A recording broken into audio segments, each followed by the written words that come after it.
Yeah.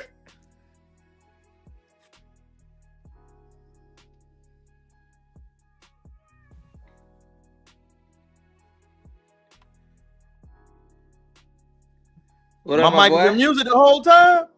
Been muted the whole time. Oh man, what it do, everybody? It's your boy King Crowder with another edition of Live on Live on Sundays. Live on Sundays, man. If it's your first time here, man, it's me and my boy Mike and King Crowder, man. Starting off what we love to do, y'all. Number one, Sunday is your first day of the week. If you did not know, so this is the time where you mentally get to just check in, see what's going on in the world. It's a lot going on right now, Mike, that we got to chop it up about, man. But how's your week been, family, before we get into everything? Talk to them about your weight loss journey, about my Oh boy man, Mike working on different things. Tell the people what's going on, man. weight loss journey. So I still been fasting a little bit. I just can't do the 12 hours, dog. 12 hours is crazy. It's 12 crazy. hours is crazy. So I'm gonna start. My first day off started yesterday. I'm gonna go to the gym tonight after we do our thing, and also just working out, eating healthy, not eating crazy, having a good time. Man, shout out to my boy Mike. Congratulations. Again, y'all, I want y'all to understand something. We see things all the time. It's one thing to talk about, it's another thing to do it. Mike is actually going through a transformation. Every year, man, you got to reinvent yourself in some way, shape, or fashion. So Mike is reinventing himself with his weight, his profession, and things he wants to do. You got to constantly do that. Nobody teaches us that, Mike, but you got to constantly be reinventing yourself. That's what we do. We trying to reinvent ourselves to get more money, get more things, more aspirational. This week for me, dog, same thing, man. It was a chill week, Mike. Just work, no engagements, no nothing. Didn't go out, man. Mike, this is the first time in 8 weeks I ain't did nothing. So it felt Well, good, that's bro. that's good that you just chilled, brother. Yeah, man. Yeah, I've kind of felt it too, man. Like I'm burning that midnight oil. I'm definitely. I was a little weathered, man. Hey, look, slept for 12 hours yesterday. I knew I was tired. Woo! That Yeah, that had to be great, bro. yeah. So, like I said, man, as much as we grinding, we are doing our thing, but we committed to it, man. Like I said, we got so many things going on. If you're not familiar, find us on all socials, all platforms. Share the live, comment, like, subscribe, and Mike. If you have not known, Mike, did you see that the Karmelo Anthony police report was released? Number one, Yeah. family, did you see the details? Do you need to see the details? Or how do you want me to play it for you, family? What did you heard so far? Oh man, it was sent to me earlier this week, but let's Mm, do how we always do, bro. Let's go ahead and show it. Let's for dive in sure. deep. For Let's sure. hit the points. I pray to God that this young brother get everything that he need from the community. All right, I'll read it, Mike, because it is a little far away. This is the actual news report, y'all. You know, we only come with you with facts. Released from the Frisco Police Department, Mike. At the bottom, I, Stanley School officer, heard over dispatch call. I immediately followed and went over to the thing that was happening at Staley Middle School, which was a track meet. If you did not know, both of these guys were athletes at their respective high schools. The deceased, Alistair Metcalf, was a football player. Karmelo Anthony was a track player. What most people don't know, too, Mike, And Carmelo Anthony was a football player as well. and he was, but Mike, Austin Metcalf had about 60 pounds on that brother. I Cause don't think most people know about he that. was 200 plus. Yeah, Mike. So that ain't even. It's so many variables to this thing, Mike. We don't want to be biased. Let's go ahead and dive into it. So, as the police report goes, the chain link fence was separated from the suspect. I gave the instruction to keep his hands up in the air. During the time, the suspect verbally let out loud, "I was protecting myself." It should be noted that I had no questions to him about the incident when he made that comment. I asked him if he had any weapons, and he said no. I patted him down for weapons when he walked along towards the fence, and he did not locate it in person. I instructed the male to continue to walk along the fence, and he complied. Towards the area to the fence he led, while he walked off the trash speed, the suspect said, "He put his hands on me." Karmelo said that.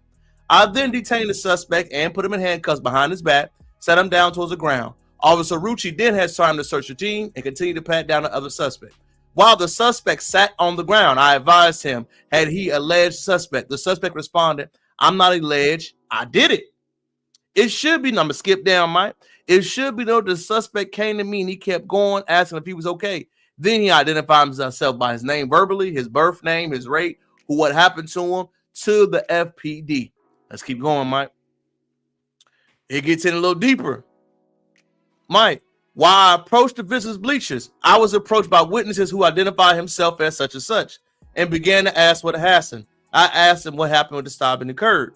It happened on the Memorial High School pop-up visitor bleachers. Mike, what happened to this thing about assigned seats? It was bleachers, Mike. Right.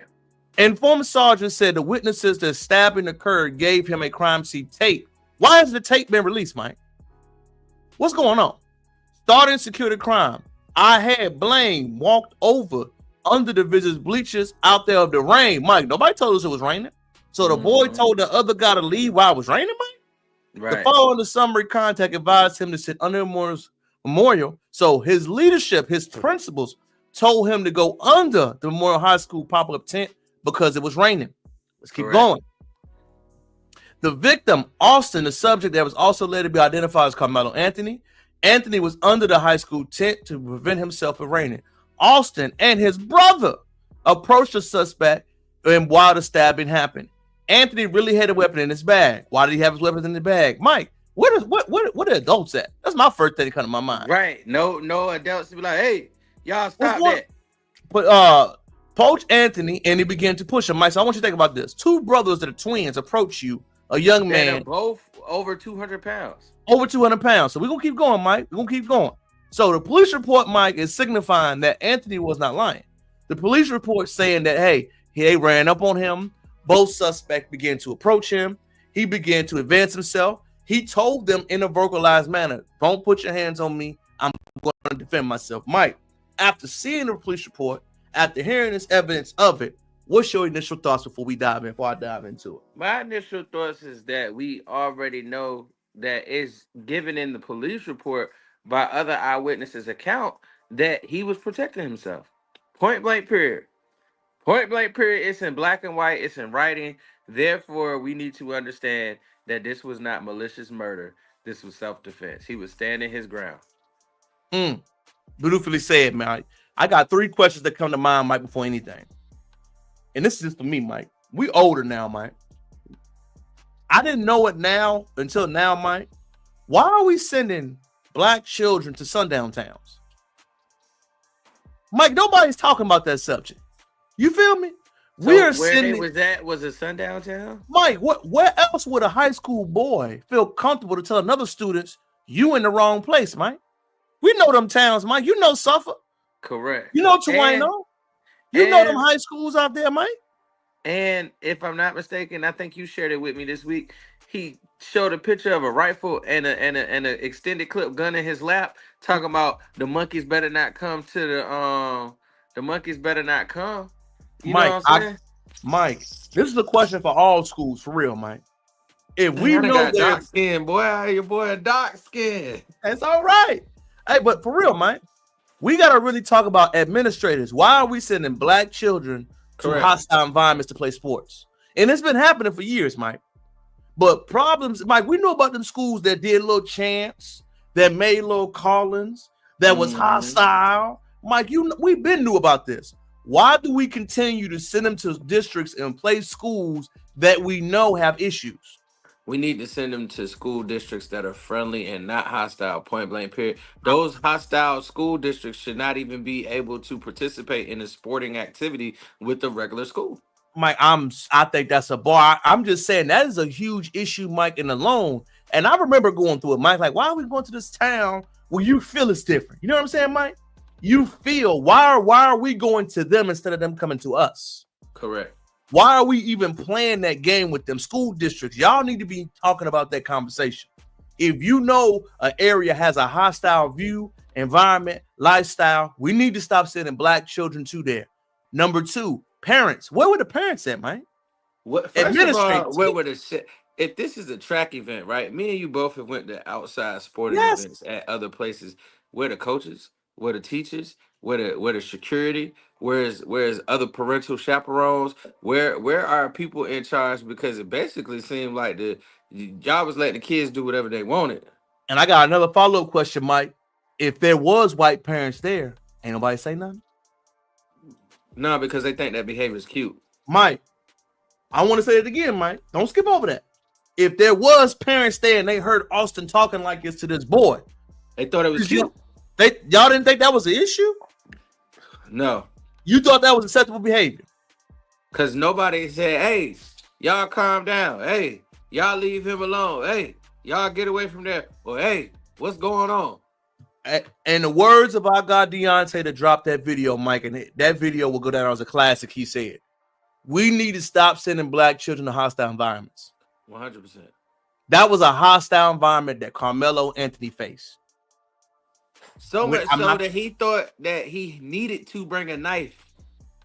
We're not talking about why he needed to bring it. We're not talking about what happened with it. And Mike, where's the footage? I'm gonna keep asking. Footage always gets released. Right. Where's the footage, Mike? We know it's been a couple weeks after the incident. It's a couple weeks after the situation. We know that something happened. We know something that made that young boy protect himself. It's a tragedy that a young man lost his life. We're not anti-killing him. No, we're not for that at all. But we're saying, asking critical questions. What are parents at? Administration. Why y'all sending them to hostile environments? Ain't no admin there. Well, like, what's going on? I'm gonna be real with you, bro. And like you said, we don't congratulate stuff like that. But I will say this is a big case of fuck around and find out. Well, the one thing that is the hugest issue that nobody want to talk about, Mike, the president has been set already. Daniel Penny got free. Chokehold, I feel unsafe. I'm letting you know now, bro. If I feel unsafe and I need to protect, I'm letting you know I'm choking motherfuckers out. Kyle Rittenhouse shot people because he felt like he did. So the precedent has been set. Right. You can't even think about, number one, Mike, $1 million bound for a young man, a 17-year-old, and has no criminal record. Y'all already showing that y'all with the bullshit. Let's keep it real. Y'all with the BS. Excuse my language. Y'all with the BS already. $1 million bond? Come on now. Unheard of for one, a juvenile. 2, somebody who has no criminal record. 3, somebody who was an outstanding citizen to that point. Come on, Mike. Outstanding, Mike. And I got something else to say about this too, Mike. Something that's gonna cause a big issue, Mike, that we didn't dive into, and I saw this week. GoFundMe canceled that money, saying we didn't feel comfortable accepting it. Wait a minute. So y'all set the money from Daniel Penny killing somebody? But a young boy raising money, his defense, GoFundMe, we need to have a conversation. 100%. So y'all accept the money from them, but not the other way around? Correct. So y'all, what did y'all had to GoFundMe as well? Come on, and that Mike, all of them, Joyce Zimmerman, all of them. Right. So where did that come about? So that need to be an issue that need to be discussed for that one later on. And we need to label it like this. So y'all are okay with funding white terrorism. That's a fact, though. That is a fact, Mike. But I mean, once I saw that's a separate story outside of that, Mike. But that's a whole issue that's like, hold up. Once I found out that the government of the particular GoFundMe, we don't feel comfortable. What? Y'all need to give a written explanation why you decide to cancel that one. 100%. And you need to have a detailed explanation. It can't be we just felt that way, because again, if you didn't feel that way about the other people killing somebody, you cannot pick and choose, because if it's that route, we just need to move and go accordingly with it. Right. Put it in. Put it in writing. Put it in writing. We don't fund black people that need help. Put it in writing. And that's the truth, man. Like I said, because once we hearing these things, man, the one thing that was most powerful to me, Mike, is that what I'm learning from it, Mike, was this: can we ever defend ourselves? Not now time. It's like you have to just accept whatever happens to you, no matter what the situation is, no matter how things happen throughout the journey. Oh, black people, you can't defend yourself. You just can't. Yeah. You got to take whatever we have happen to you, Mike. You got to deal with it. You got to fuss and fight it, but you could never defend yourself. So that really stuck. No. The truth is this: you can defend yourself against somebody black.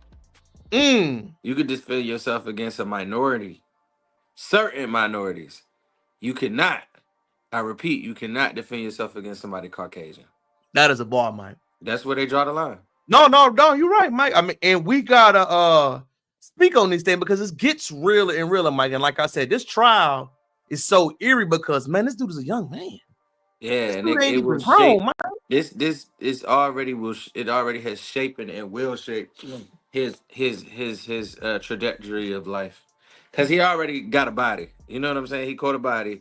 and I'm pretty sure, like, bro, he's going through. Period. From your standpoint, Mike, is can he ever get past this, or will he always have to struggle with this again the rest of his life?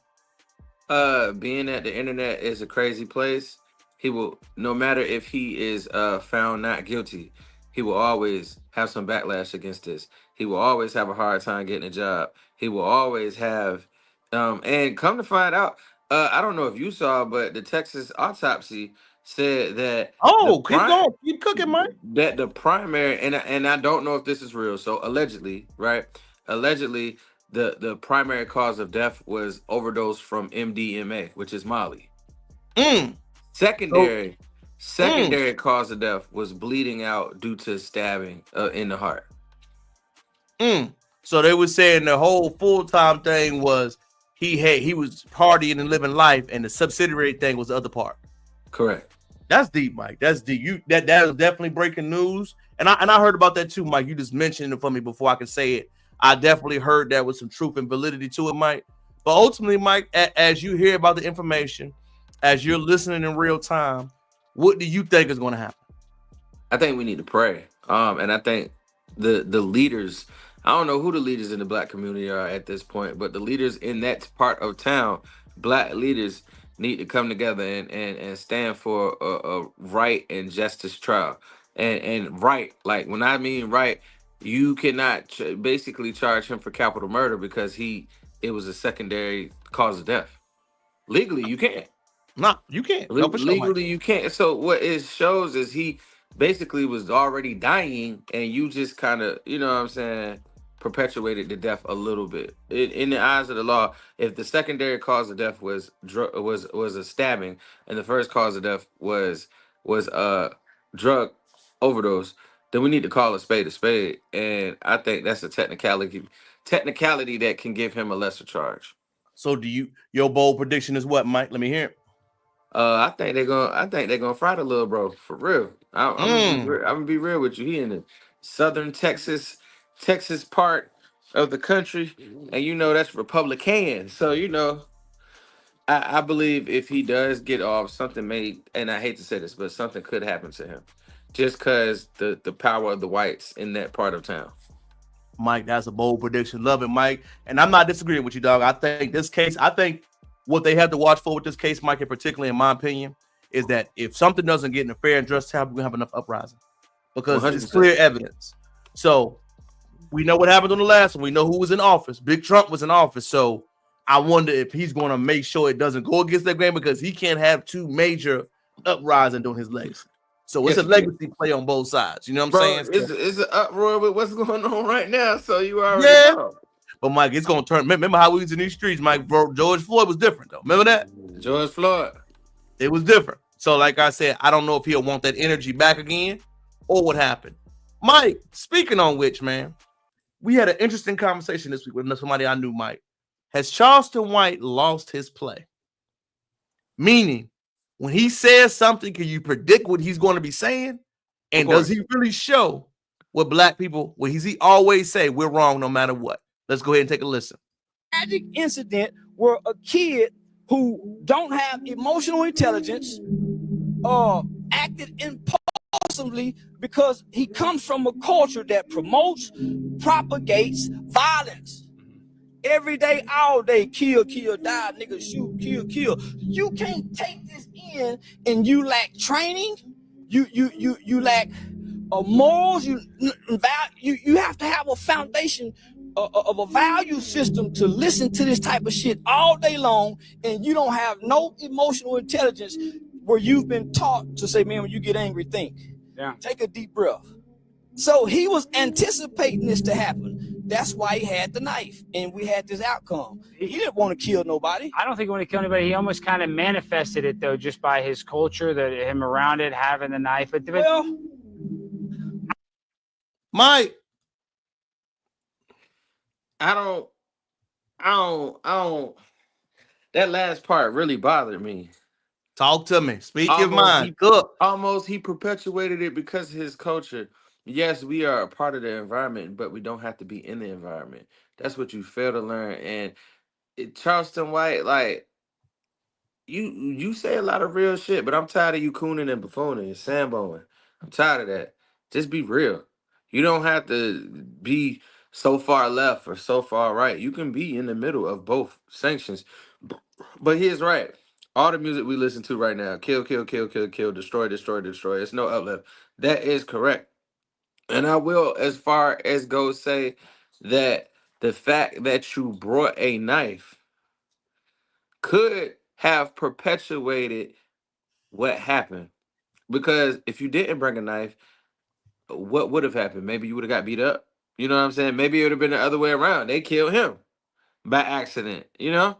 But I will say the bringing of the knife kind of is a stamp of if something go down, I'm fucking shit up. You know what I'm saying? Like because Absolutely. because you got to understand what type of mindset did you have to even bring the knife? That I think for me, Mike, when I hear Charleston now, if he was speaking across all issues, he would have more validity. Correct. Where was you when Daniel Penny happened? Correct. Where was you when Kyle Rittenhouse happened? Correct. This You have to young speak man on is all not like the factions. Mike. This young man is not like the young man you normally speak with. Uh-uh. 4.0 student. He doesn't have emotional regulation. The ability to vocalize, don't put your hands on me, this ain't what you want. He has no emotional regulation. He had extreme emotional intelligence So, because he could have just crashed out. He didn't have to give any warning. He could have Mike, crashed he out. came from Period. a good home. Charleston's not even, you could tell he's not even aware of what the information is. You're No. just speaking like he's a hood kid. This isn't a hood kid. You don't even know now. Like I said, I can kind of predict. Brought up with both his parents and Mike, everything. 4.0 student Charleston, you're speaking like he is a hood kid. You're off base right here. You're speaking like every child is how you grew up. Correct. You're speaking like every child is in the projects. No. And you're speaking about it with a white guy? That's why I kind of just don't, because you allowed the white dude to be like, yeah, the culture did this. No. But it No. wasn't a culture on what the other boy did. Right. Like I said, I noticed something, Mike. When you're always attacking black people and it's never the other way around in front of the other people, it lets me know where you at, bro. 100%. You didn't say Austin Metcalf could have chilled out. Him and his brother had no business talking to him like that at all. If an You ain't administrator say, told him, like, no one is saying, hey, if an administrator told him to go do that, he was literally just doing what he was told. you didn't say why it was raining. It would be crazy for you to tell another young man to get out of a tent while it was raining. Correct. So you want You him to go didn't say, stand in the rain and go get soaking wet and Mike, get sick, catch a cold. you didn't ask where were the adults. He's not That's the number using one question. he's not using cognitive dissonance at all. For sure, man. And I don't think Charleston White, and the crazy part about it is a broke clock would be right 2 times a day, right? Yeah. So a Yeah. lot of things that he says is correct, but is it in the correct, like you said, you can't just keep spewing out the same shit. You can't keep spewing out, you can't keep categorizing, you can't, because in every story there's a caveat where you be like, oh, this was different. You're not even, like you said, you're not even speaking on the differences of this young man at all. No, for sure. And I want to go ahead, Mike, and it's the reason why I wanted to lead with that, Mike. There has been a lot of disrespectful comments this week. I don't know if you know, Mike, always going to our research. South Africans have had an issue with Black Americans this week. What? Yeah, Mike. There has been a major, Mike, issue. It's not all, but there is, Mike, a coon class and coach. I want you to read this. As a South African, you'll be wasting your time with Black Americans. They lack knowledge about Africans, refuse to educate, and are a bunch of ignorant people. It gets worse, Mike. Somebody black said this? Oh, somebody at South African. The victim mentality that you guys carry is ridiculous. You're not above criticism. You're being told that you're being disrespectful to a group. Instead of taking the criticism, you run to the corner. I'm going to keep going, Mike. Black South Africans have said they had an issue, Mike, with the Zulu parade. I don't know if you know what the Zulu parade is, Mike. I'll show you. It's a parade. It happens in New Orleans. You know how New Orleans has its own style. I know the Zulu. The South Africans have said that we are copying and disrespecting them. We are mimicking them and making them look less than. We are disrespecting their culture, Mike.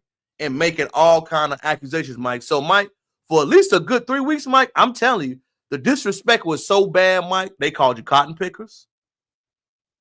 They called us uneducated. They called us less than dogs. They called you akata. I don't know if you know what that racial slur means, Mike. Yeah. Those words, those are all slang vernaculars to say Black Americans and their racist ideology. Wow. Did you know, Mike, that many Africans had this type of energy towards us? Yes.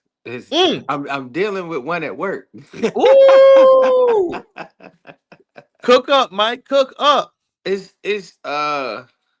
and see, it's never a kumbaya with them. It's never and I think from what I'm dealing with, like, you have to understand, we can live symbiotically. We can cohabitate in the same workforce symbiotically. Like, it doesn't have to be a competition. And this is a Nigerian that I work with. Like, it doesn't have to be a competition. It doesn't have to be who's better than who.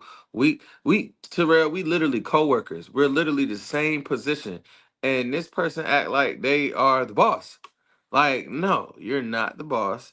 We are equal in every faction.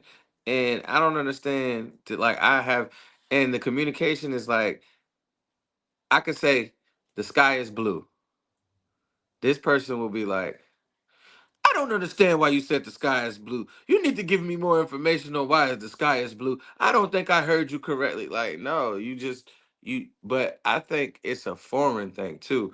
I think they already have a preconceived notion of what they're going to say and how they're going to say it and their mindset of what it is instead of actually what it is. Instead of, okay, he said the sky is blue because he knows the sky is blue off of personal observation and research. But to them, I think it's already set up in their mind that they're smarter, they're more intelligent, they have more connectivity to the white man than we do. So I feel that they feel it's always a competition. But to be honest with you, South Africa had apartheid, which is to me the same thing as the civil rights. It's Jim Crow. Absolutely. And so my thing would be that you guys have assimilated and been okay with everything that's going on. And the Dutch took you over. The Dutch did the same thing, created laws to systematically infringe you. But I feel like after apartheid, y'all was just like, cool, we good. Nah, it's never good. Like, you know what I'm saying? Like, and I just feel that they don't see it as the same.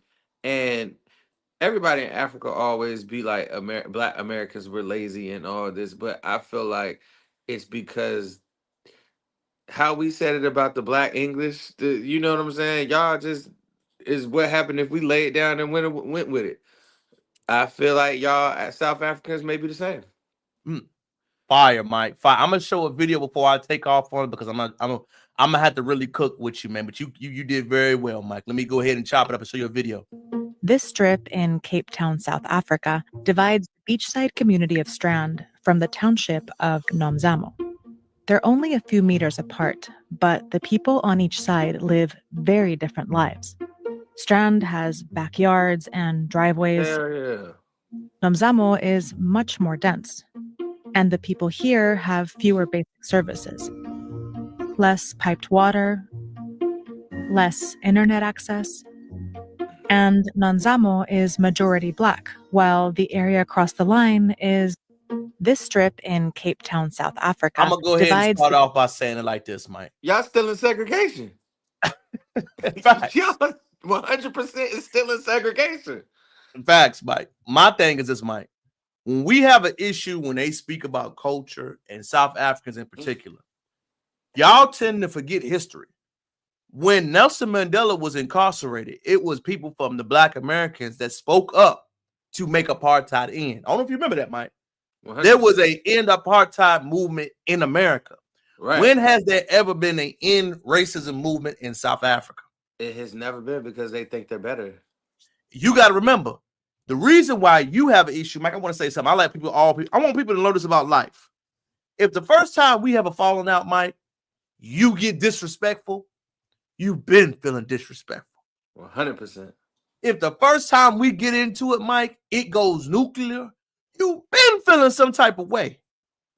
So for them to go nuclear, Mike, and to say derogatory statements like that, black people in America, they've been feeling that way. Let that marinate.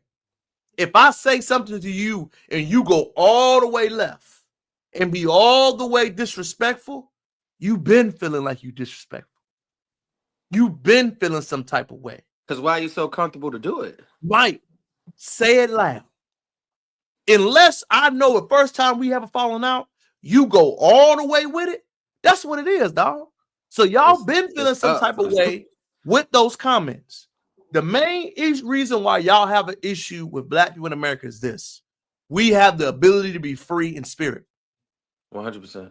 We're not tap dancing for white folks. We got our own lane. We're not trying to assimilate.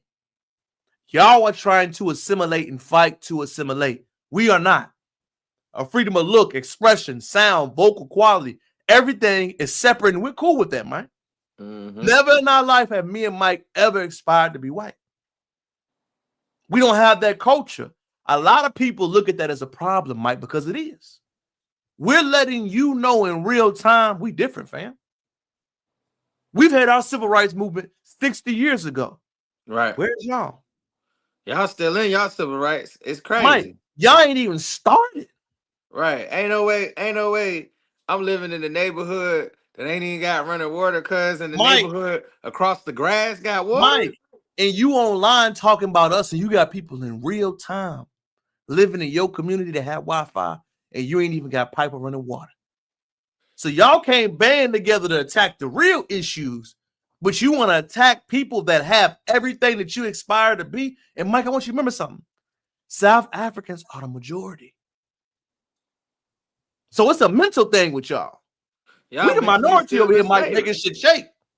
Y'all mentally in slavery. Mike, we the minority over here, Mike, and we making shit shake. Right. We shut it down if it need to be. We on cold when it need to be, and that's where that hate come from, Mike. I want many black people in America, Mike. I want many black people in America to understand that. That's where that hate come from, Mike. Me and you on cold. We ain't got to be all the way, Mike. And I'm in Texas, Mike, in Virginia. We got a contract. We good. It was one word, Mike. We own it. We own it. Ain't no need to have a. We ain't got to do that. We just get it, Mike. Culturally, that's in us. That's what the issue is, Mike. Can you make something shake with somebody in your community like that? Right. Well, can you make something? If they could, bro, they would have running water. They would Mike, have that is a fact, Mike. And to even go deeper, Mike. Because how can cross the street have running water, bro? It's across the street. Mike, it's across the street. Mike, you spitting right there, though. You spitting. But for me, how Mike, can across the street have running cooking. water, Wi-Fi, all the amenities. It's not like they far away, bro. I could literally open my window and see you living better. That's crazy. Well, you got to remember, Mike, it's our spirit to say if we ain't got running water. Remember, Mike, if we can't drink from this water fountain, ain't nobody drinking from the water fountain. 100%. That's our spirit. We have to understand, Mike, many people don't have that spirit. So our spirit that we have culturally from our family culture and black America brought up, if everybody can't do it, ain't nobody gonna do it. 100%. They have the spirit, well, I can do it. They ain't got to do it as long as my family, you know what I'm saying, Mike? As long as I'm good, they don't look at the community like we do. Me and Mike ain't going to take all the money while everybody's struggling. Nah. We ain't going to sit right there and get all the money while mama down the street struggling. We ain't going to have a place by the white folks where I got 92% of black South Africans living like that. You got to understand mentally, it's different. But the crazy part about it is the way our mindset is set up that in our crew, you wouldn't know who the leader was. We are the leader. That's facts. That's facts. In our crew, you wouldn't know. Like, and I say this, right, because I've seen it before. Me, you, and our crew go to the club, right? There's another crew across the way in a section. There's one nigga in that crew handing the money out to all the fellas to have a good time. Before we even get to the function, whoever got the money handing the money out to the crew, so we all look like we got money. It's a difference. And that's what I think about South Africa and them niggas over there. And Mike, I want to say something else too that nobody else is talking about, Mike.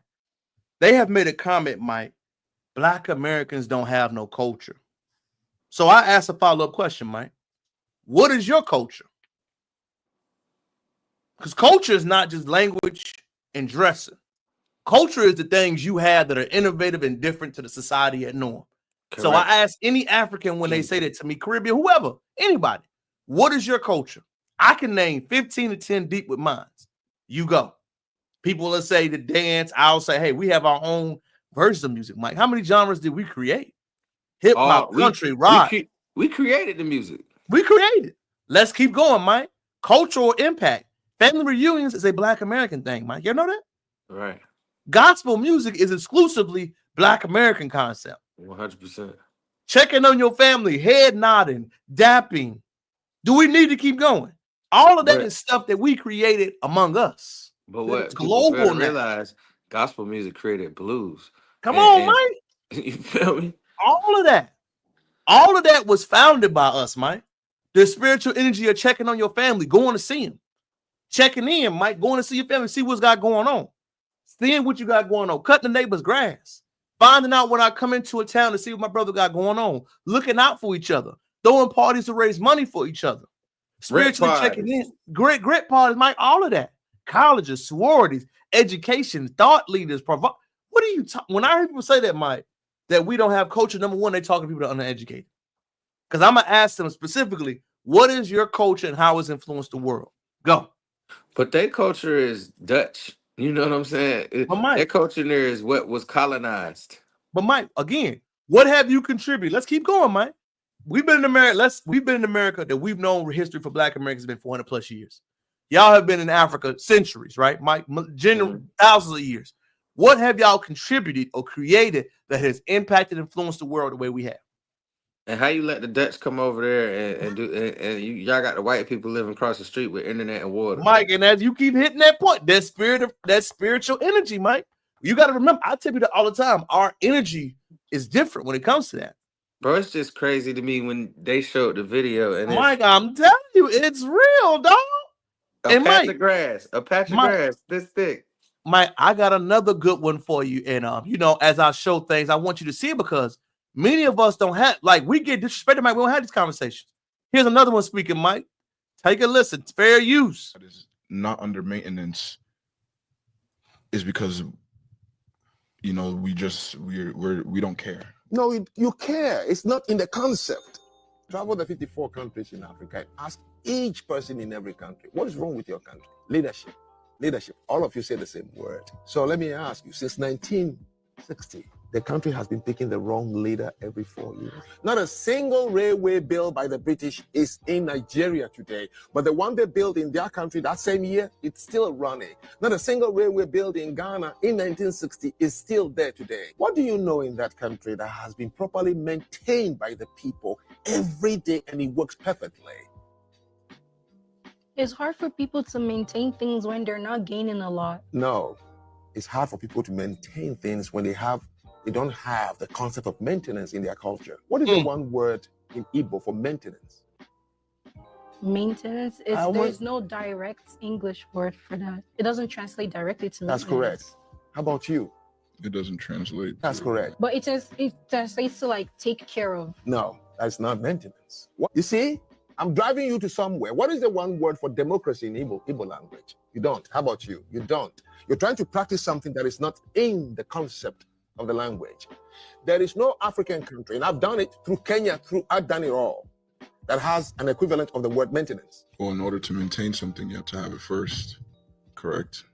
No, if I leave it for you, you can maintain it. The British left a lot of things in this country when they left. They established the hospitals, they established the fire station, the post offices, the railway lines, the roads they built before they left. You are not able to maintain it because you don't have that concept. Because your environment, the tropical environment of Africa, the way you build your houses, the material you use, you don't require maintenance. Every country that is called industrialized countries, today, one of the things you know about them is maintenance of what they have. That's why we have buildings here that are about 250 years old, 300 years old in this country. There are buildings in other countries of Europe that are 700 years ago. The Notre Dame that burned in France was a 13th century building. Mike, when you hear them talking amongst each other, you hear that discussion, what comes in your mind? Man, I think he was right though. Like, they don't have a concept of maintenance. And you have to think what the colonizers left. He said it no longer exists in Africa no more. post offices, highways, and stuff. I mean, now, granted, he's not talking about all of Africa, but For sure. the fact that you don't have a word for maintenance in your language is crazy because you have to maintain everything. You have to maintain relationships. You have to maintain friendships. You have to maintain yourself in order to stay healthy and live. But how do you not have a word for maintenance? So many things we don't learn, Mike. That's real. I agree with everything you saying, man.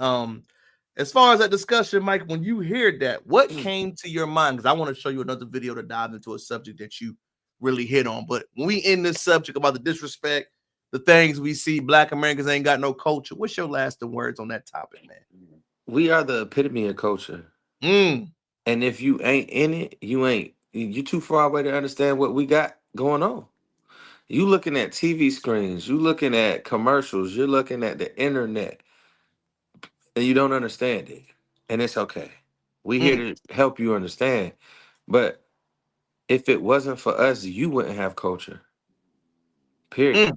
Because everything that you see, the African American has created. So your aspect of what Kid is, he's an Afrobeats artist, but your aspect of his aspect of artistry comes from us. His aspect of artistry comes from us. Your aspect of the studios and the music and everything that you know and love of being famous comes from us. You haven't had an artist be able to cross over into our market at all, but we don't have culture. Y'all can come over here for one song, maybe two. That's it. But we not the culture. We don't have culture. I don't get it. Like facts. They say they envy is a form of flattery. And I say it like this without telling all my business. I had a situation this week where I had to check somebody. And I had to let the person know. The person felt disrespected of something that I was doing. But the thing that I was doing had nothing to do with them at all. Period. They felt some type of way because the insecurities, and I promise you I'm gonna tie it all together, right? They felt some type of way because the insecurity of where they stood in the world and what they have going on. Felt some type of way about me and the way I'm handling it, right? But if you were standing on your square as a man and standing on your square as the person that you should be, you would have no insecurities on how to tell me how to do what I'm doing, right? So I say all that to say that South Africans, if you were standing on your square and if you were standing on the culture that you say that we don't have, you would have no room to say anything because you would be so worried about yourself. Man, that's a bar, dog. Shout out to my dog. That was great wrap up of that, Mike. For me, when people show you who they are, you believe them, y'all. 100%. You hear those comments, no culture. What that means is that I don't like what you're doing. Because as much as they don't like you, y'all, we're the face of Black people globally. We are. There's no denying that, Mike. When you think of a Black person, you think of a Black person from America. Correct. Any subject, any genre, any sport, any music, any activity, you think of us. There's no shade, man. You have to get in the game. You have to have your own version of the civil rights movement. You must make things pop where you're at. Talking bad, talking greasy, being disrespectful, saying anti-Black sentiments won't help you.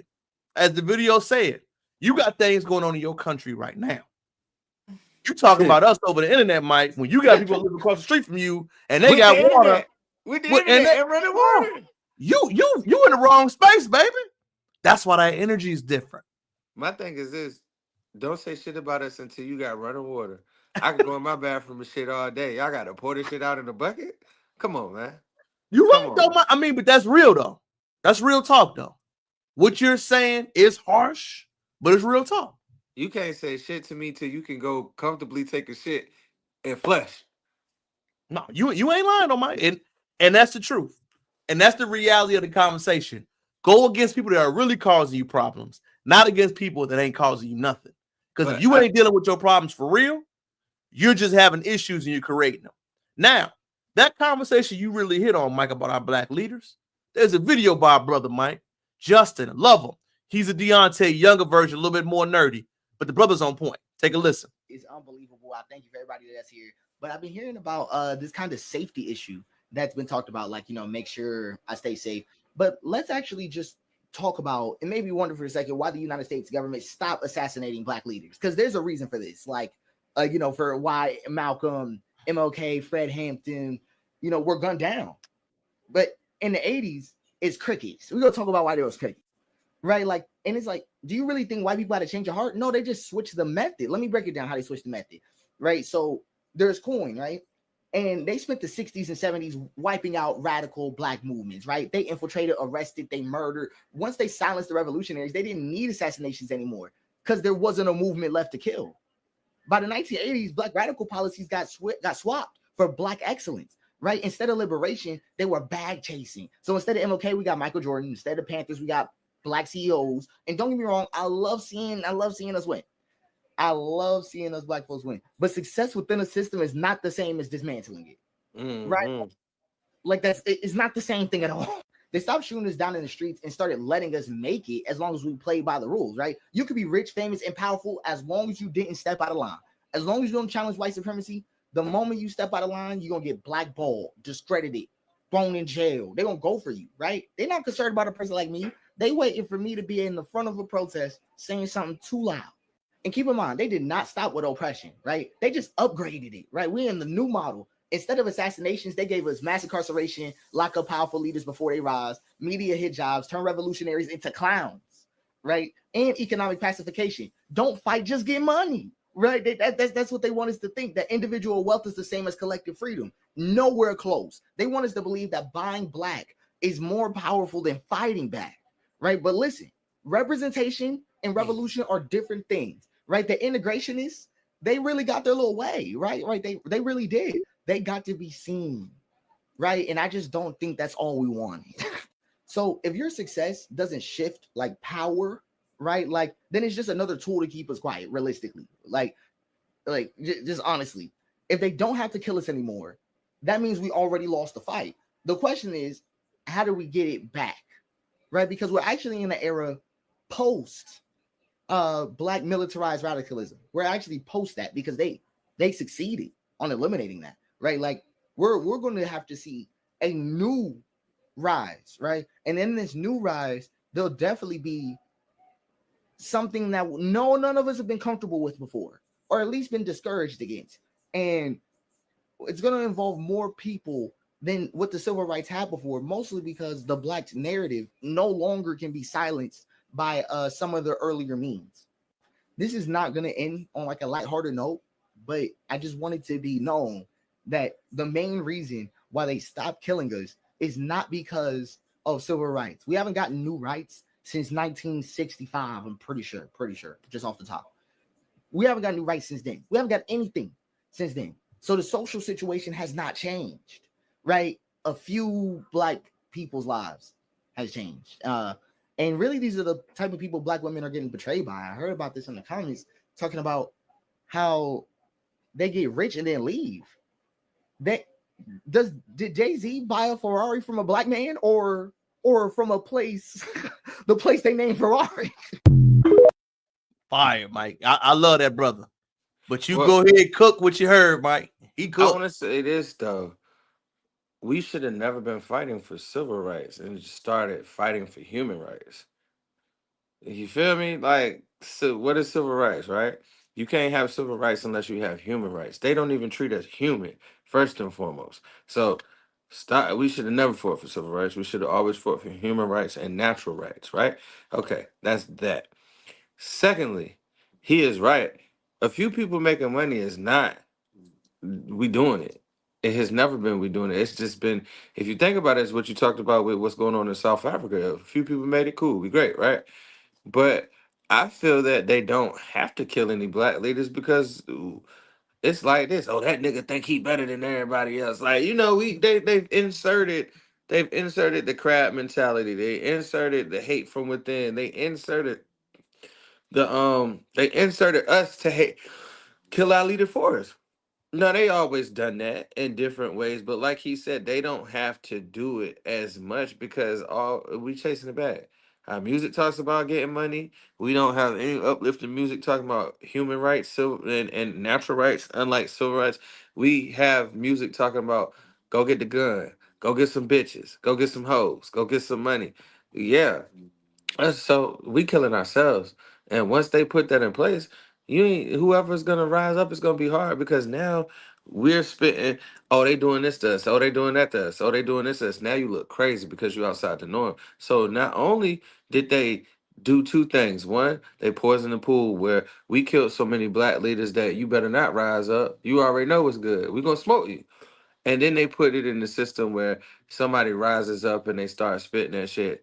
They're so outside the box of what they have set up for us to do that we're gonna be like, yeah, this nigga crazy. Like, who following that? You know what I'm saying? So it's fear and it's also scare tactics of looking outside the norm. It has worked tremendously. Mhm. I would also say, Mike, beautiful response, brother. Beautiful response. Also, Mike, we have had a lot more classism than we ever had. Correct. There was never, I'm black this, you black this, we're different. Right now, the hood people are looked at as less than. Instead of we understanding, we all struggling together. Mm-hmm. There is a huge movement amongst the educated class. You know, Mike, our class. I meet it all the time amongst brothers. We are seeing an issue in real time that we look at people that are less educated in the street as different instead of understanding that's our warrior class. Our warrior class doesn't have any benefits. They don't have any law protection. We don't have any way to make sure that they're good and taken care of. That's what's going to put in the work for us. Mm-hmm. Again, Mike, Karmelo Anthony situation, perfect example. Where's our black legal community to volunteer to make sure their brother was straight? Why does the family have to raise money to get a lawyer rather than one of our HBCU lawyers might say, hey, I got you? Where's Johnny Cochran? Where is our boy? Where is Mike? hey look, and motherfuckers is laughing because they know what I'm about to say. Where is our boy? Where is Mike, Benjamin Crump? Mike, Where is he at? he's getting the civil side as far as the money. But like you said, Mike, if it's chasing the bag, it's acceptable. Where is anybody pushing back on it? In our age group, Mike, we are taught individuality, go chase this. But right now, Mike, we are seeing that issue being brought up more and more because I don't know if people understand something. The Trump era is making it comfortable for white people to talk crazy. Crazy. And it's going to continue to get worse, Mike. We got to understand the Trump era is the first wave of white people being blatantly how they feeling. And if you ain't checking it, and I'm gonna be 100 with you, bro. I got some Trump people at work, bro. They be saying some wild shit, and I be looking. Hey, I look at them like, yo, that shit not acceptable, dog. That shit may be acceptable with another nigga in the office, but it's not acceptable with me. And I'm talking about, bro. I stand 10 toes down every time. Like, nah, bro, don't say no shit around me like that. I agree with you, Mike, and I think you're right. But we got to understand, Mike. There's a movement. Think about it. If you are a single, independent black woman living by yourself, can you afford to say something? Hell nah. You feel me? If you are a brother, most of our sisters living above your means, you by yourself, and this is your career, you're gonna let anybody talk to you crazy. That's the problem that we have right now, Mike. We don't even have the family structure to lean back on each other. Bro, you can't even be scared you're gonna get fired. You gotta stand on business. Mike, they're gonna fire you anyway. You gotta stand on business regardless. And like you said, Mike, that is the real issue that I believe he spoke on. That is the realest of the realest. Like, hey, right now we live in an era where it's like, this is the first wave we actually gonna get back. People don't think about it, Mike, that we gonna get back to segregation tactics out here. People are like, man, you just saying that. But Mike, I'm gonna go ahead. You know, people think when you just be talking, Mike, they think we just be talking. They don't believe that we actually. We about to go back to Jim Crow, bro. It's coming. Mike, I think it's so blatantly with it, Mike, that I saw something today in the classroom, Mike, in VA. I'm gonna show it to you, dog. You tell me if this wouldn't have been happened or been viral 10 years ago. You watching? Fair use, Mike. I'm watching. We have gated communities.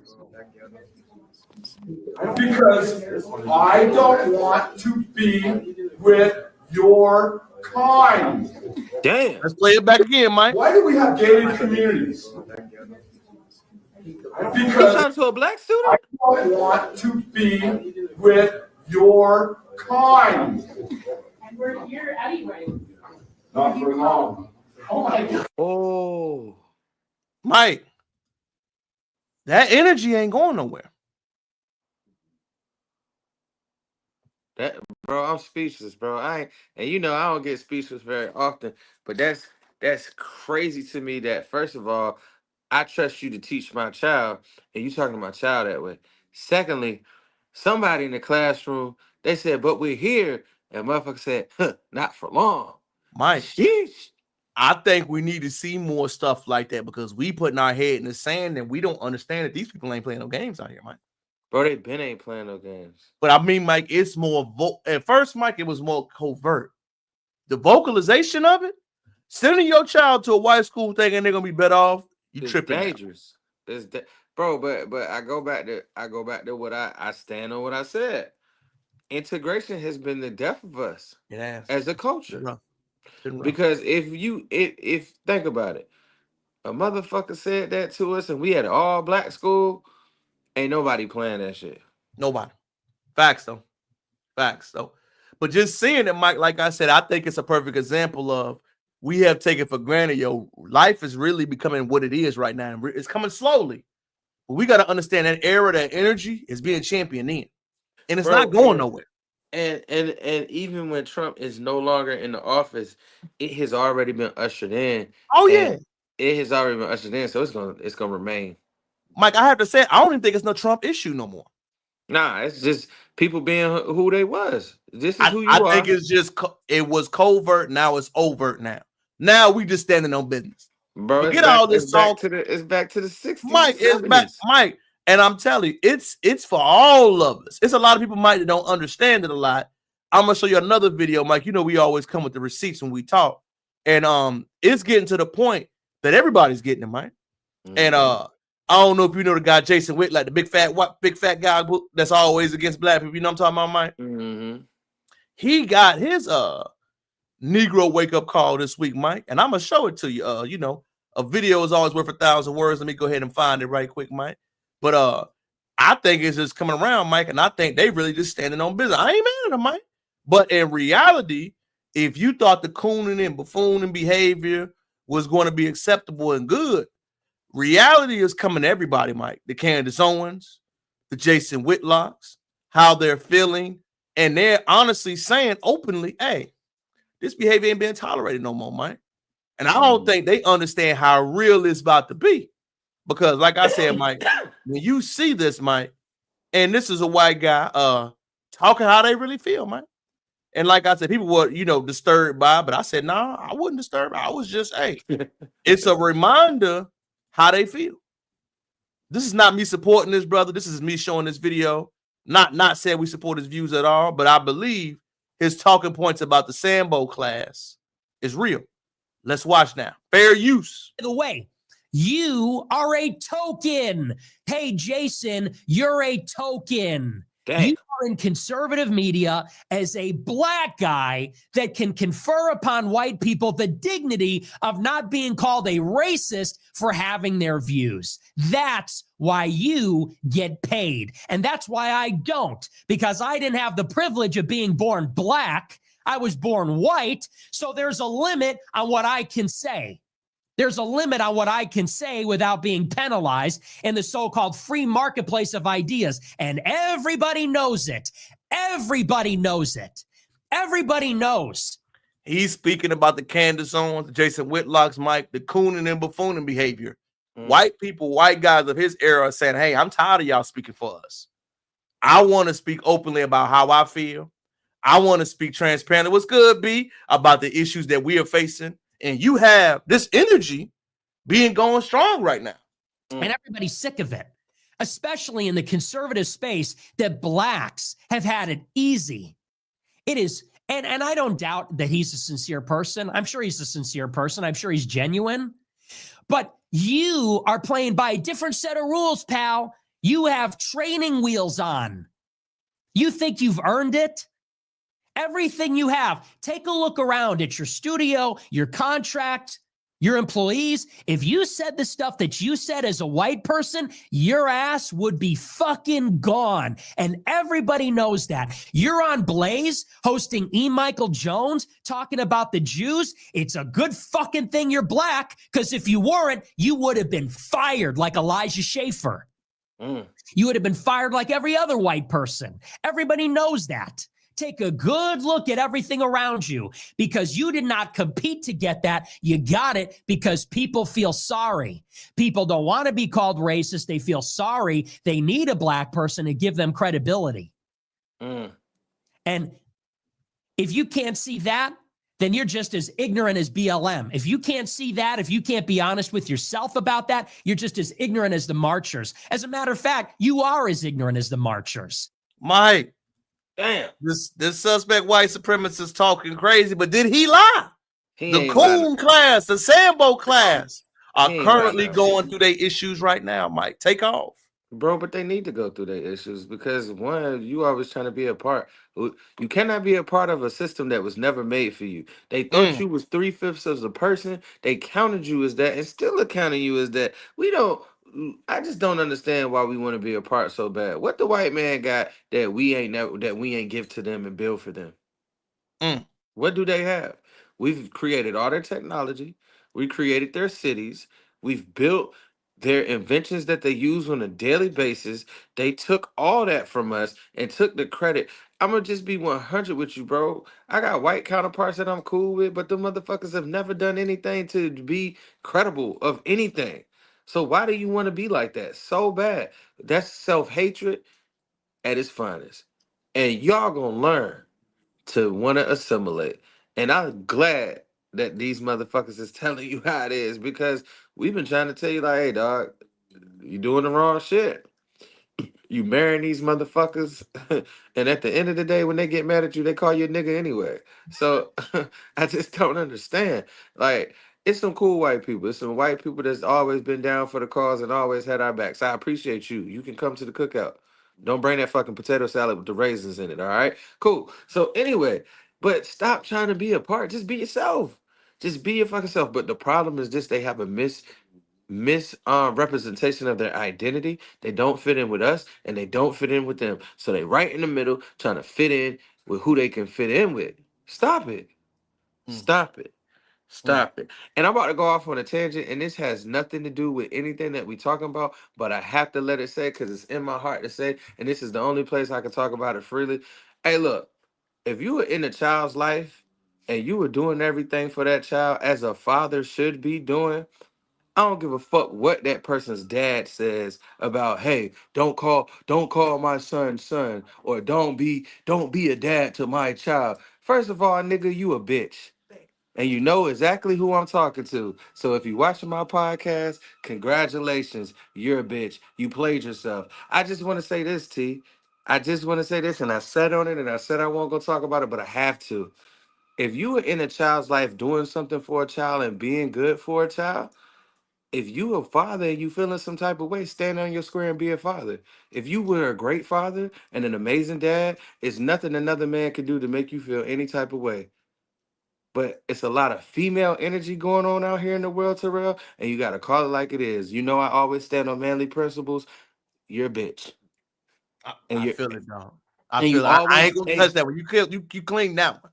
And you always gonna be a bitch, because bitches always feel like what's going on affects them. It's about the child. So if you're a father to a child and you feeling some type of way about another man being in your child's life and has never overstepped any boundaries, I say to you, stop being a bitch, get out your feelings, and congratulate that man on helping you raise a child successfully. That's it. Sorry. Had to. It was on my heart, and we could collect the collection now. No, you good. You spoke how you felt, and I ain't mad at you, brother. I'm gonna go back to the subject too, man. My bad, nigga. No, you good. You spoke on that one. That was your thing. I ain't mad at you. That's you. But to go back to it, man. As the brother said, man, we in an awakening period, man. The Sambos right now are getting their wake. I think it's gonna get worse, Mike, because the Candace Owens, that whole class of people that talk bad about black people, the white people letting you know how they feel, and they don't respect it. They don't respect it because they looking at you like, hey, we wrong or indifferent. We riding for our people. Wrong or indifferent. 25-8. 25-8. I agree with you. I just think that reality moment was deep to me, Mike, to see that video and to see how passionate that 100%. that racist white man was talking, but he's speaking how they feel, Mike. Bro, They really saying in real time, yo, we tired of y'all speaking for us. And y'all motherfuckers don't even deserve to be here. He said it like you ain't need to work hard. They just gave it to you because you black. It's the truth, man. They gave it to you because you can say something they can't say. So I'm wanting all the Sambos to learn. Your time is coming to the end. The Trump culture, what's going on in white America, is saying, hey, we're going to start speaking it 100% for ourselves. Forget that black middleman. So if you Sambo and Jason Whitlock, Candace Owens, your time is coming to an end. But see, these are people that don't, these are, bro, you know, me and you talk about self-identity all the time, self-love. These are people that don't love each other. They don't love themselves. Because if you loved yourself, how could you ever go against your people?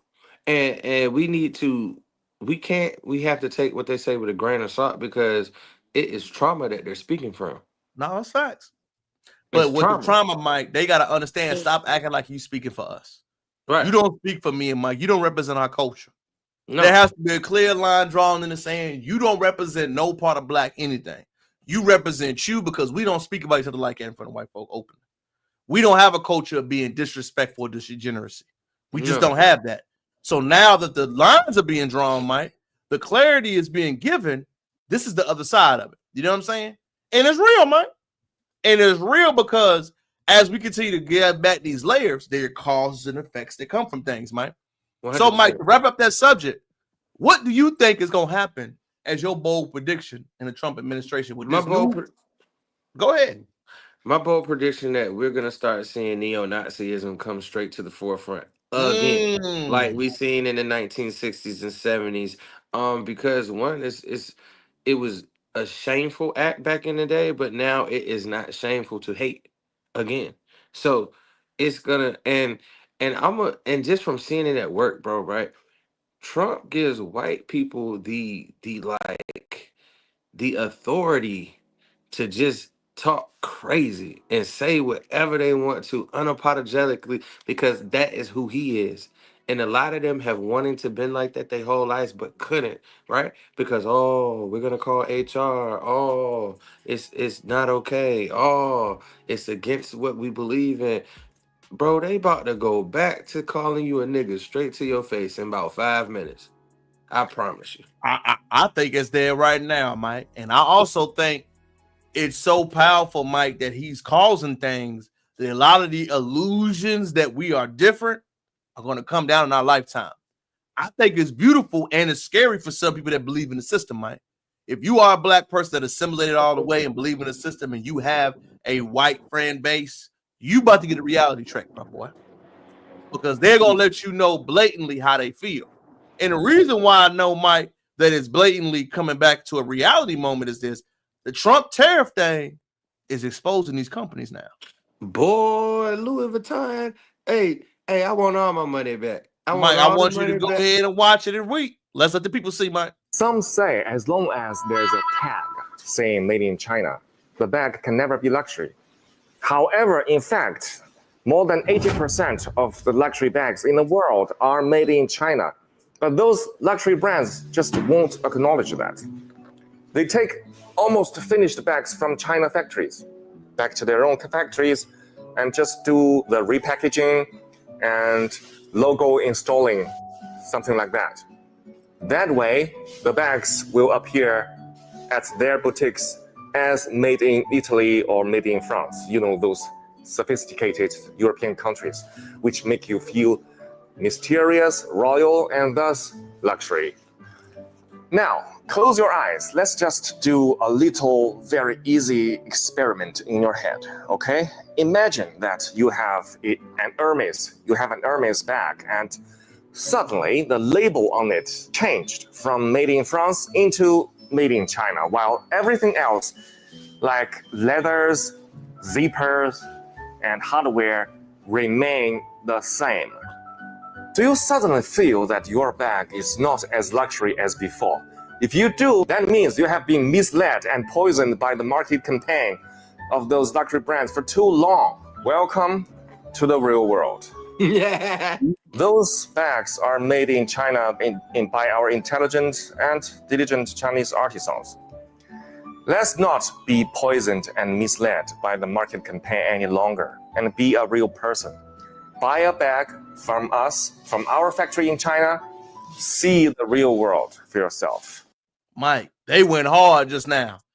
Mike, that is a company shot that's going to affect the marketplace. Before we dive too much, Mike, we got one more video of a sister breaking down something, Mike, that I don't think they ever going to compare, and the myth that's going to affect us a lot. I hope you know we can't come back from this. I hope you know you cannot come back from this. Steve Jobs always said, once technology is released, there's no going back. And I'm going to apply that same thought to what just happened this week. So if you've been under a rock or you've been hiding and trying not to listen to the news, this is a news channel. And over the week, it was speculated that there was some market manipulation by the administration, and they dipped the stocks by talking about adding tariffs to countries, and then they brought it back up by pausing the tariffs for 90 days.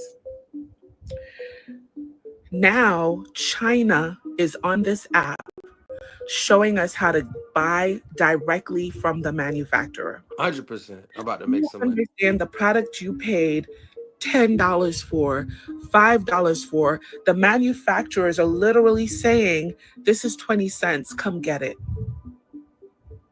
If you go to China or you link up with the manufacturer directly,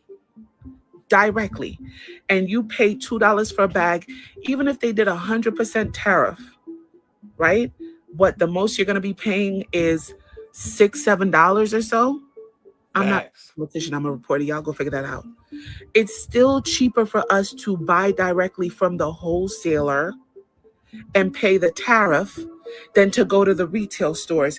And we will never come back from that. Like they didn't expect a shift in the marketplace. The ideology that Chinese people don't have American products and all of this yak. Y'all should have thought about that in the industrial age. Y'all should have thought about that when y'all was setting America up. But now they're silently saying, you see this Louis V bag that I made and I shipped to Italy, and then they put a label on it, and now they say it's Italian. You can get this bag for $3.99 straight from my factory.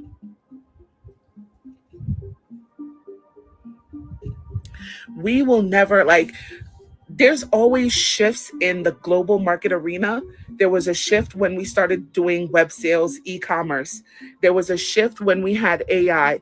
Now there is a shift where consumers will and can go directly to the manufacturer, because China has just, dropped all of their laws against copywriting. So they're like, okay, we used to adhere to America's copyright law, like you can't copy Louis Vuitton, you can't. They're like, no.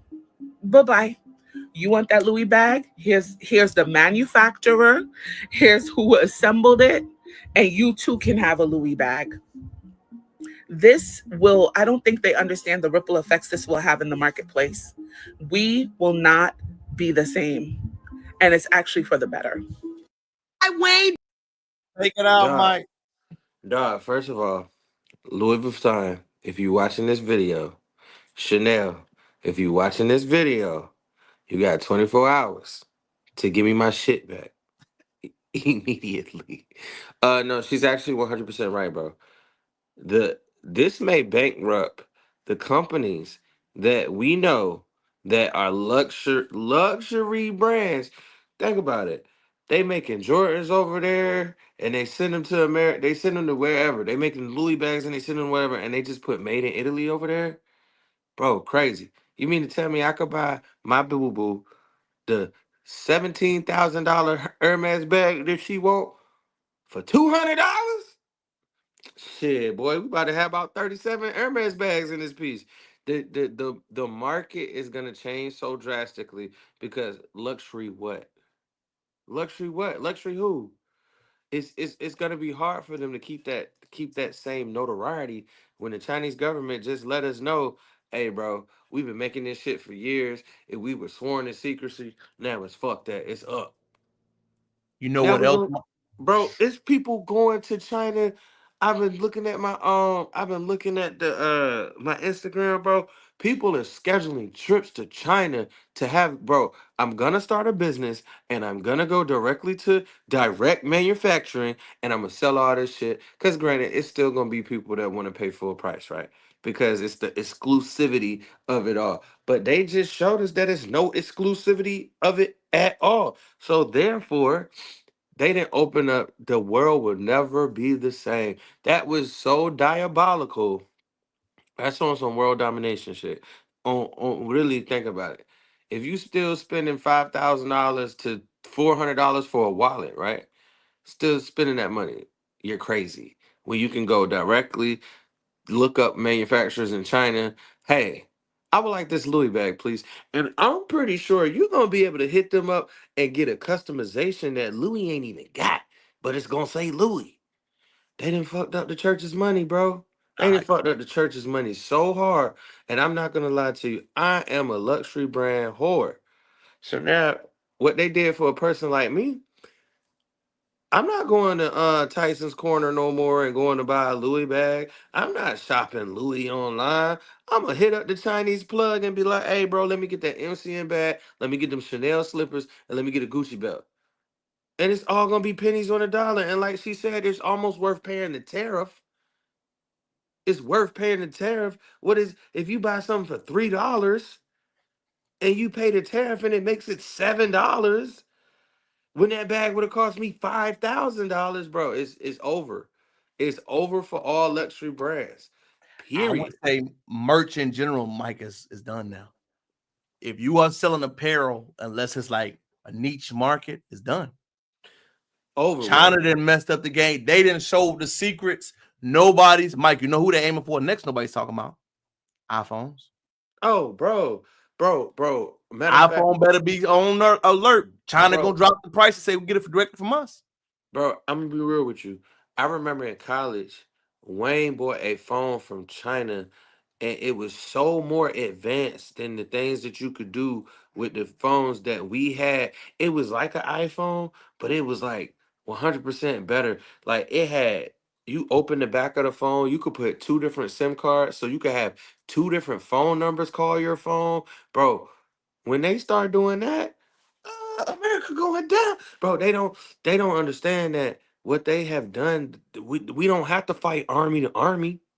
We ain't gotta fight army to army. What they just did, bro, will bankrupt everything. Well, Mike, we it was one word, Mike. I think you ain't even land as much as it landed to me. The government has approved making alternative things. Mike, That's what I'm saying. No, that no, could no, be no, Mike. no. That could be Teslas, Everything. Porsches. So if you got anything in America that's high value, China said, "Yeah, we're gonna undercut you. We got you." And I promise you it'll be a If I better get a product. Tesla for $5 Mike, and they got Chinese Tesla, you think I ain't ordering it? Dog, Am I'm I ordering, lying? bro. I'm ordering everything Chinese, bro. What? They about to put all. They have literally, Mike. Unless you are a nursing in something concrete STEM, your field is in trouble. Gone.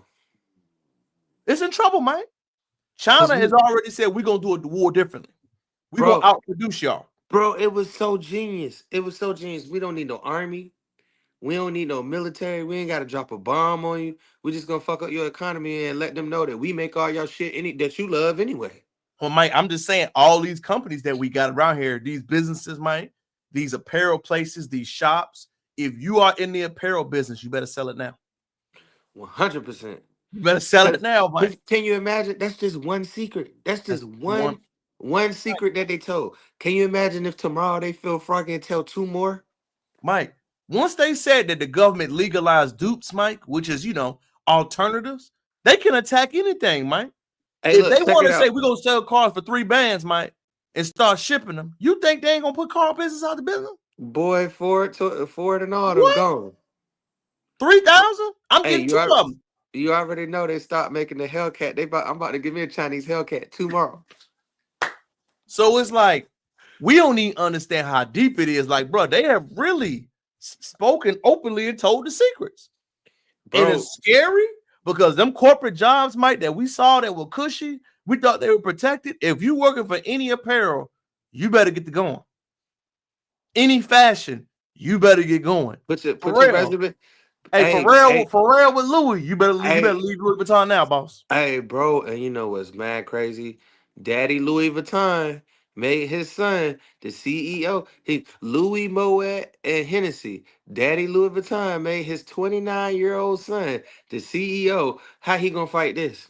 Mike, because now you're not a luxury brand no more, and people like those type of brands because it's the exclusivity of being able to own it. Now everybody can own it. Now your shit don't mean a damn thing. That's what I'm saying, Mike. And I don't own it, and it ain't even gotta be real. I can own Mike, it. but the thing is, they are real. Yeah. They're making them, y'all just slapping a label on it. So they already exposed that we already doing it, y'all. They just putting that label on it. So bro, you can't even say that we making them. They make 80% of the bags. Bro, how crazy is it if you little baby or somebody and you be buying Birkins? Bro, listen, Mike, Mike, everything's about to change. We think that, Mike. There is no more exclusivity with that anymore. The bag world, the fashion world is done. If you buying Chrome Heart jeans for 10,000, they about to sell them for 50, nigga. You look dumb. I'm just saying, China, they bought the game. We already make the Chrome Heart jeans. We just gonna sell it to everybody. Right. There is no more, I got better fashion than you. That is done now. Dang, dog. It's done, Mike.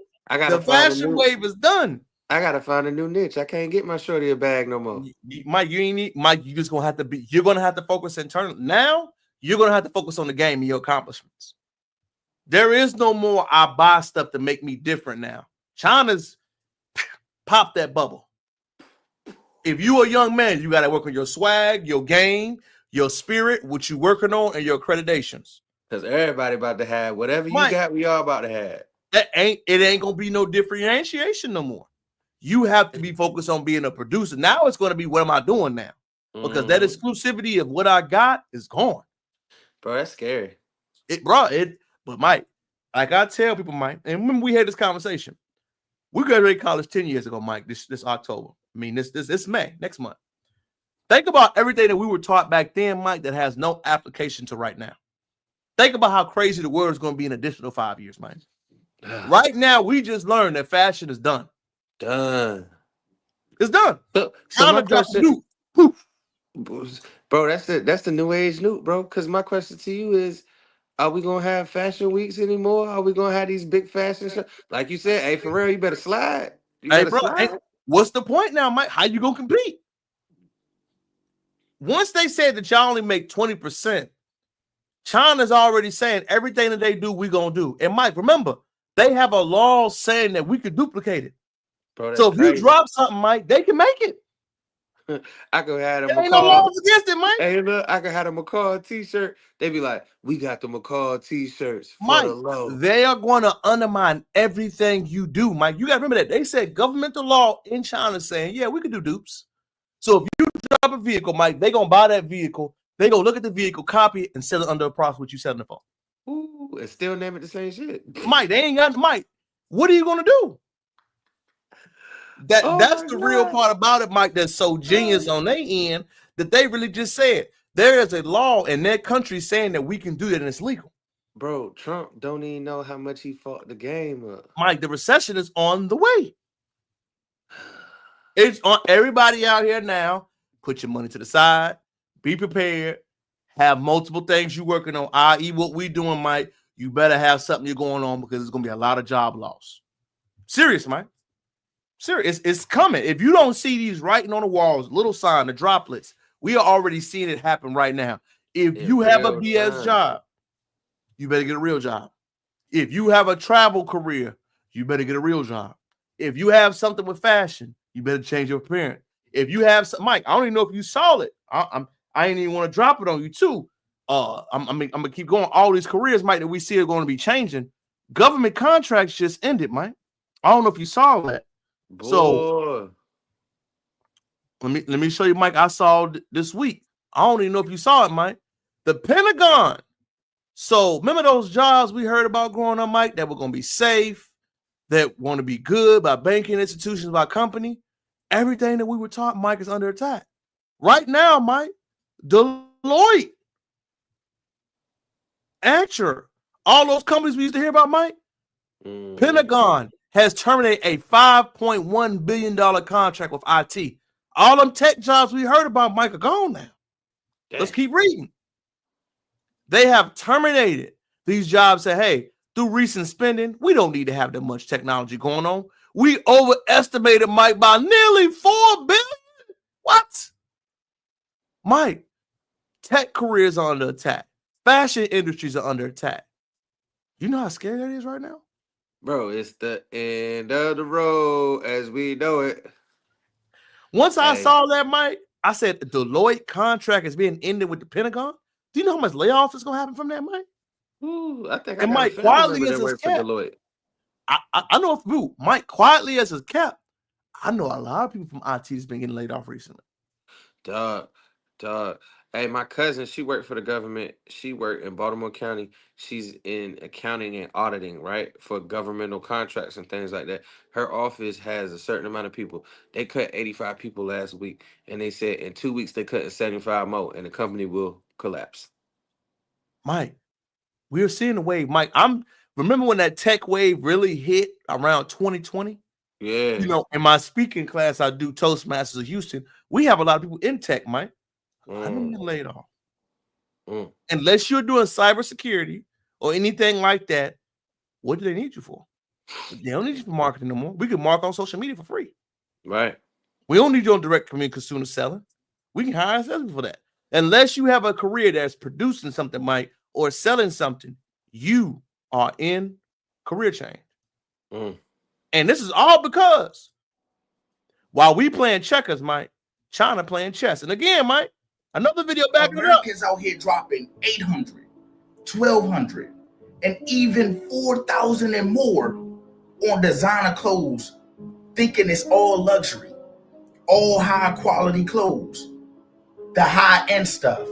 But China just pulled the curtain back and showed the world that most of the stuff is made in the same factories with material that costs a fraction of the price. So we're talking shoes that cost $30 to make, but it's being sold in US for $700. And we're talking hoodies that cost $10 to make, that's being sold for over $300. And jeans that cost $50 to make, that's being sold for $500 to $1,000.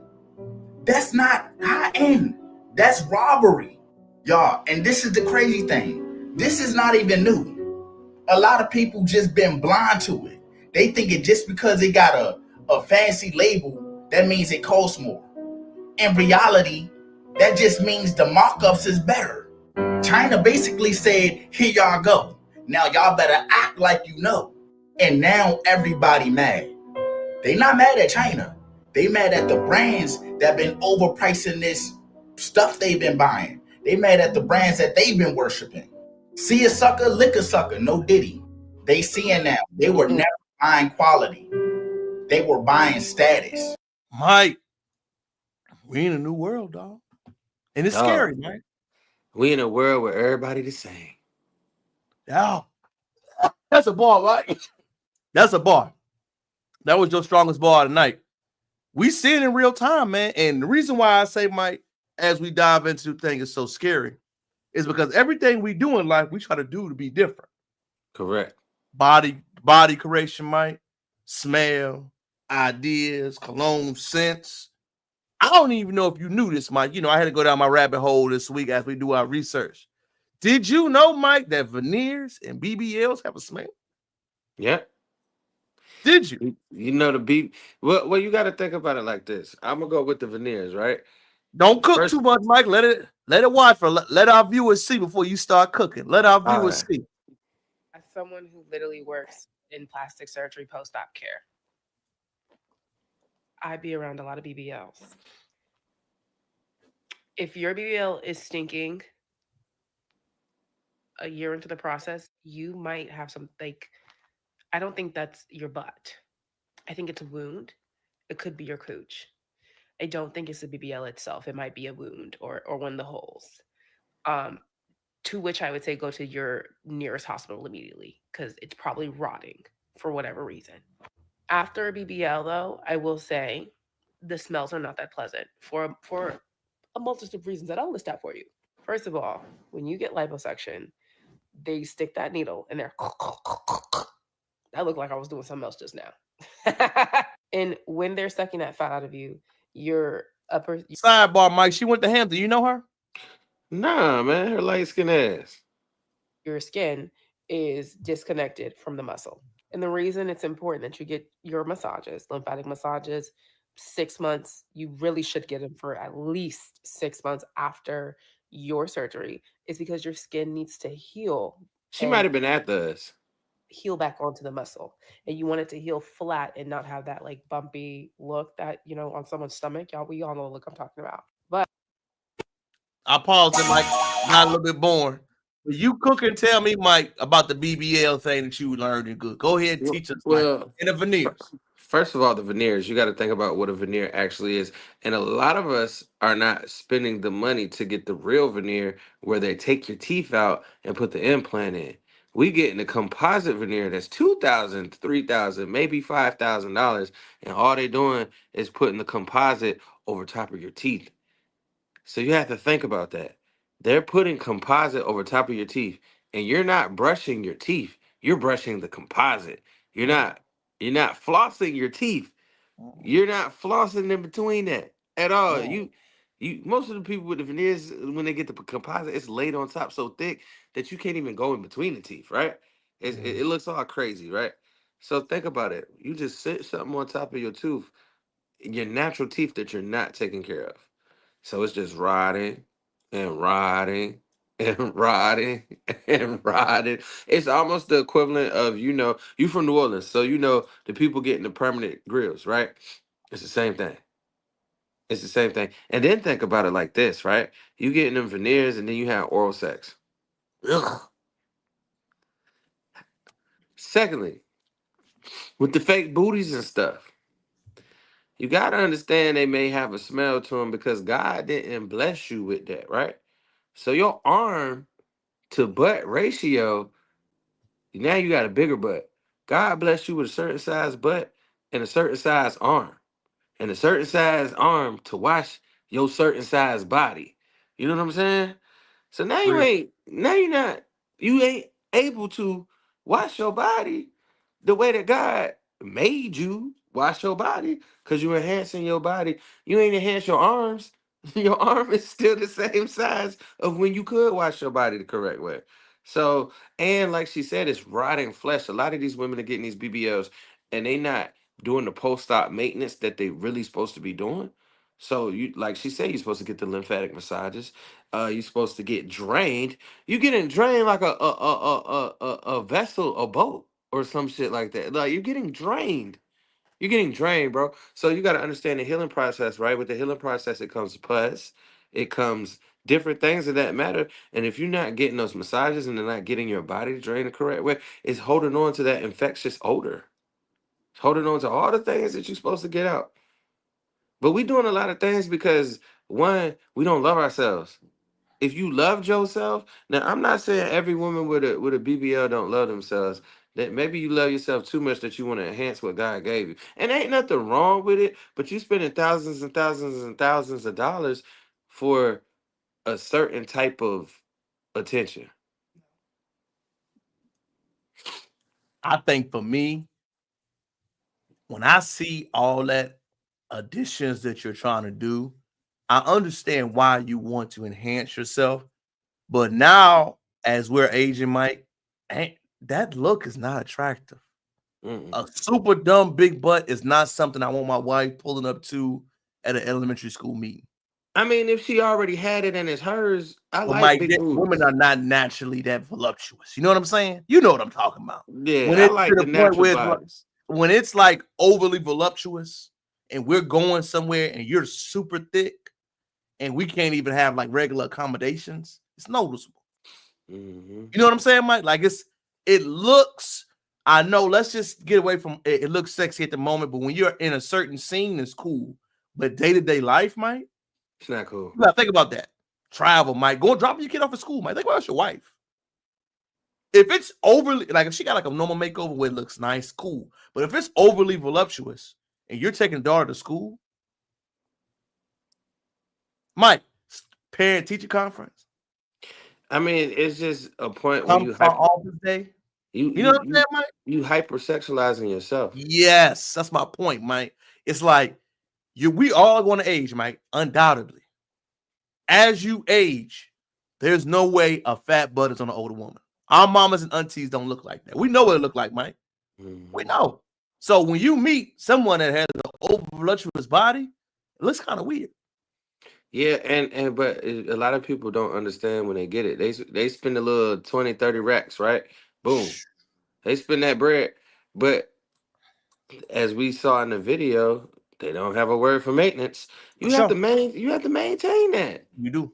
You have to maintain that. You have to constantly do things to that so that it can stay in the best shape of when you had the surgery. No, agree, Mike. I even think about it, Mike, when I see it. Like maintenance is not just that too, Mike. You got to be fit. You got to be 100%. eating right. You got to change your lifestyle with it. Because remember, Mike, most women are getting it at older ages. So as you age, Mike, it's hard to balance. Mike, you know, me and you both actively trying to get it. It's still hard to work, gym. Mike, picture you trying to go back and do something else. So mind you, you still got to work. You still got to provide. You still got to cook. If you ain't got nobody, Mike, and you out here by yourself, it's even more to your plate. Bro, and the recovery process is crazy. Crazy, Mike. Crazy. Well, first of all, I don't want nothing that I can't go and sit down normally. I had to then go in the car and lay down. Again, Mike, you're talking about benefits. Again, day-to-day life is this, Mike. The ultimate reason why you're doing it is for the male gaze and to get in partnership. The males that are really attracted to the BBL lifestyle are not productive men. Let's keep it real, Mike. Street ninjas, guys that ain't got nothing going on, those are the only ones that are super attractive. Or young guys, Mike. As a man is really growing and looking for a wife, you don't want that. I want my wife to be stared at. I mean, I like naturally voluptuous women though. Like I like Mike, my woman natural is different from BBL though. You know what I'm talking about. Natural voluptuous. I have been known to mess with a shorty that look like she got a BBL, but it's all hers. I feel it, Mike. But we know. I mean, maybe I'm in Houston, Mike. It's you in the BBL capital of the world, Mike. Like I said, what Cat Williams say? I bought a 300 because it's like a Phantom, but wait till a Phantom pull up. Right. You got a fat ass, shorty, but when that BBL pull up, you got a small ass. That's 100. I hate to say it like that, Mike, and it's the truth. So that means you in the land of must and fish, Mike. But Mike, I'm saying it's right, Mike. Girls that are naturally thick don't even appear thick compared to BBLs, though, Mike. Oh, that's my God, point. It just look nasty, like. But it ain't even that, Mike. Until you see it, it's like, dang. But then when you think about it, it's like, wait a minute, show you a little old. Like I said, Mike, initially you are sexually attracted to it. But as you ask those questions, you got the BBL done. But did you figure out what's going on with your last relationship? Did you go to therapy behind what happened between y'all got into it? Mm-hmm. When you get into the real life conversation, that still has to be had. Because relationship is not cosmetic. We get that confused. Man, I'm going to look good. Mike, I'm going to look good, but that don't mean I'm a good provider. That don't mean I know how to take care of the home. That don't mean none of that stuff. So I can have a chain, a Cuban link on, Mike. That don't mean a damn thing. As a shorty, you can be thick than a mama, but after sex, we got to talk. Right, we got to have whole real conversations. We got to have a conversation. I got to figure out what you do. Well, I'm a barista and, I'm a content creator. What? Full time? Bro, but I just think BBL. You know what I'm saying, Mike? You got to ask those questions, Mike. Like, what else you doing? It's for somebody to sexually gawk at you. Or if you really feeling some type of way about yourself, it may be to enhance your personal appearance, but you're enhancing your personal appearance because you're not happy with what you got. That's true. And that's what it boils down to. And Mike, I am not anti-enhancement. What I am saying is that there is no cheat code. You still got to do the work. So now, you can enhance yourself. Hey, look, just don't be the jank that get the BBL, and we know you didn't got a BBL. Now you talking about I'm a fitness instructor. No, you're not. Because you didn't I agree with you, dog. You know, I ain't pushing back on nothing. That's actually super funny. But you're right. I mean, what it is, Mike, we live in a society now that we think going past quick is gonna get you past something. What we don't understand is that, hey, in reality, you still gotta do that work on the back end. 100%. You can get that BBL, Mike. You can get that flat tummy. You can look good, but looking good does not translate to relationship muscles. 100%. The biggest thing that I'm like, I say this all the time. People get mad when I say it. A degree measures competency to complete a task. That's it. It don't show relationship skills, Mike. It don't show interpersonal skills. It don't show communication skills. It don't show conflict resolution. All of that you still got to learn. It just show how long you can sit in the classroom and follow Mike, directions. that's it. People look at you like, man, what you mean? I did all that, went to school, bro. Guess what? School don't help you for no other parts of life. And we both went to school and graduated. So Like, I mean, Mike, it don't mean it's shit. the truth, Mike. And we advocate. I am an advocate for school. I am not anti. People think I'm anti-school when I say this. I am not anti-school. I am pro-reality. We just want the schools to do better. Mike, they ain't gonna do better. I think the schools are meant to be what they are, Mike. We get it confused that we are overemphasize the goodness of school. School is 10% of your life. What about the 90%? 10% of your life should be education. You still got relationships, Mike, friendships, businesses, associates, things you want to cultivate, Mike. All that, your life still goes on. 100%. We just emphasize that 10% too much. So now people focus more on that 10%. Then when you ask about the 90% of it, they look like you're crazy. Mm-hmm. Like I said, school is important, 10%. But the 90% that we ask questions about, what have you been doing? And when you do, people look at you like it's my that's when you get that pauses. Right. That's when you get the frustration. It's what have you done lately? You know what I'm saying? It's always that with us. Always, Mike. And I'm gonna tell you something. This is a good question, Mike, that was brought up this week. I'm gonna let you see it, Mike. What are some harsh realities that no one will ever tell you, Mike? Your successful friends will leave you behind if you don't level up. 100%. You, Mike, go ahead. I was gonna say you always need to have a group of successful friends. You cannot spend time. It's cool to spend time with the nigga on the corner. It's cool to spend time with the nigga that's selling dope. But you need to spend time with somebody better than you. And if I could give advice to anybody young, spend time with somebody better than you. Spend time with somebody with more money than you. Spend time with somebody that has multiple flowing businesses, multiple streams of income, multiple ways to succeed in life. Spend time with those people because your network is your net worth. I will say that again for the people in the back. Your network is your net worth. And if you're not spending time with somebody that's doing something, you need to. You need to. Because if you, as Terrell said, if you're not moving, you're getting lost. And successful people want to teach and train. It's an innate ability that all successful people possess. They want to train. They want to brag about how well they're doing. They want other people to be doing well. If you are surrounded by somebody successful that's not willing to train you, that is not a successful person. That is not somebody you would like to hang around with. Those are big facts, Mike. Those are big facts. I was also gonna say, Mike, while we're on this subject, Mike, what are some harsh realities that nobody ever talks about, Mike, that you had to learn along your journey? Let me hear it, Mike. Give me one. Give me one or two. How real a credit score is. That's a good one. And secondly, the maintaining, and I've never had problems with either one of these, but maintaining bills and maintaining a household. I say this too. Not only do you need to spend time with successful people, you need to spend time with people that know how to do shit. Right? Like you need to spend time with people that can do repairs. You need to spend time with people that can restore electricity, people that can do hard wiring, people that can do concrete work. You need to spend time with people that have trades as well. Because as a homeowner and somebody that owns property, you're going to get tired of calling somebody to do things for you that you could do for yourself. That's fire. So not only do you need to spend time with people that can that can build you up in life, you need to spend time with people that know how to do shit. I was gonna hit you with 3 of them, Mike. Then I got big 3 for you. Number one, I want everybody to learn. You must learn how to control your feelings because don't nobody give a damn about what you're feeling. 100%. Your friend could die, your homie could have something going on, but you must learn how to emotionally regulate yourself because if you go out here and can't control your feelings and your aspect around these people, you will lose your job. 100%. You must. I know it's crazy out here. You gotta learn emotional regulation early on. 100%. Number 2, everybody's not your friend. Everybody's not your partner. 100%.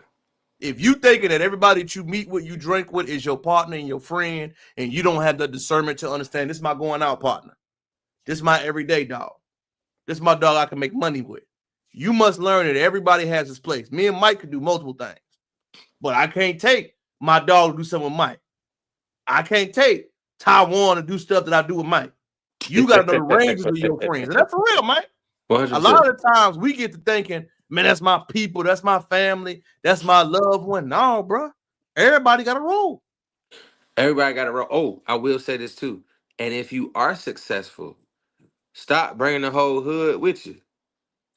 Everybody got to have a job. The one thing that I love about our crew, if we go places, we got Melvin, me, you, Wayne, and other people, right?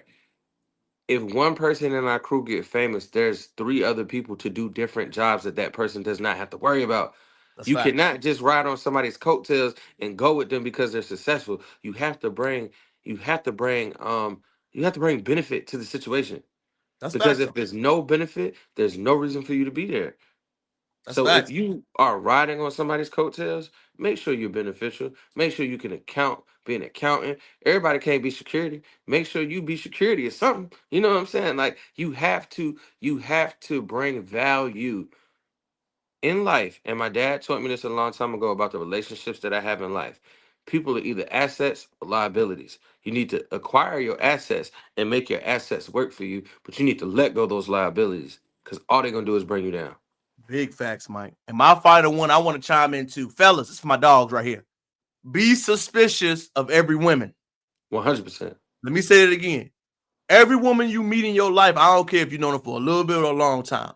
The way we are suspicious of guys and why they coming around, you need to be the same way suspicious of women. Why is she talking to me? If she ain't want me then, why she want me now? If she ain't never hit me back 6 months ago, Mike, why she hit me back now?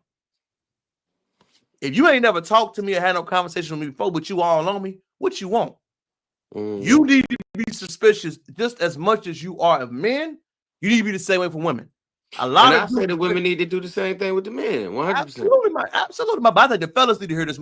Women are naturally more suspicious. They are trained correct. Women are raised correctly on that and trained correctly on that. Fellas, we are not. We are taught to be suspicious of men, but never to be suspicious of women. We don't question, why is she talking to me now? We don't question, man, she ain't really want me a year ago. Why is she all up on me now? Man, when I tried to holler at the first time, why now all of a sudden is it good? What changed? Something changed that you could benefit her now more. You feel me, Mike? It got to be something like that. All my fellas got to know, if a woman come around you and she did not want you before, you are doing something that attracted her that benefits her more than it used to. And there's nothing wrong with that, but you must have the discernment to understand that. We got to stop understanding as fellas because we are not taught how to discern, how to pick, and how to select our women to understand. If something happened, if it's not just for you, be suspicious of everybody, not just men. Be suspicious of women as well. You got to be that way, fellas. That's why we get in our feelings and we get hurt, Mike. We get to crying and being upset because we made a decision that we didn't think about long term. Did she like you for you, bro? Or did she like you for what you could do for her? You feel me? And 100%. that's why we got to be accountable on that, Mike. And I ain't blaming the ladies for that. The ladies, are doing exactly what they're supposed to be doing. The fellas, we got to take accountability for that. We got to start saying, man, my selection process for women, what is my selection process? Or does she just look good with a fat ass? Right. Because it got to be more than that, dog. You got to know family life. Beauty on the skin deep. Mike, I'm not even mad at you being beauty focused. But guess what? After you hit, bro, that is your responsibility now. We don't preach that enough. We think I'm going to get the sex, everything going to be good. No, bro. You got to take care of that person now.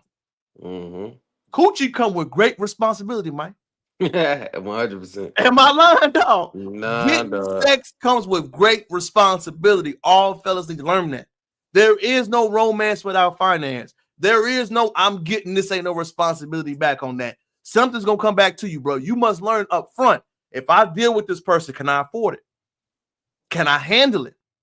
Am I willing to deal with it, Mike? And I'm gonna bring up why this is so important because you know some dudes think I just be talking this to be talking, Mike, but you gotta do your research. And I'm gonna bring up a video to showcase and prove, Mike, and I want you to respond to it.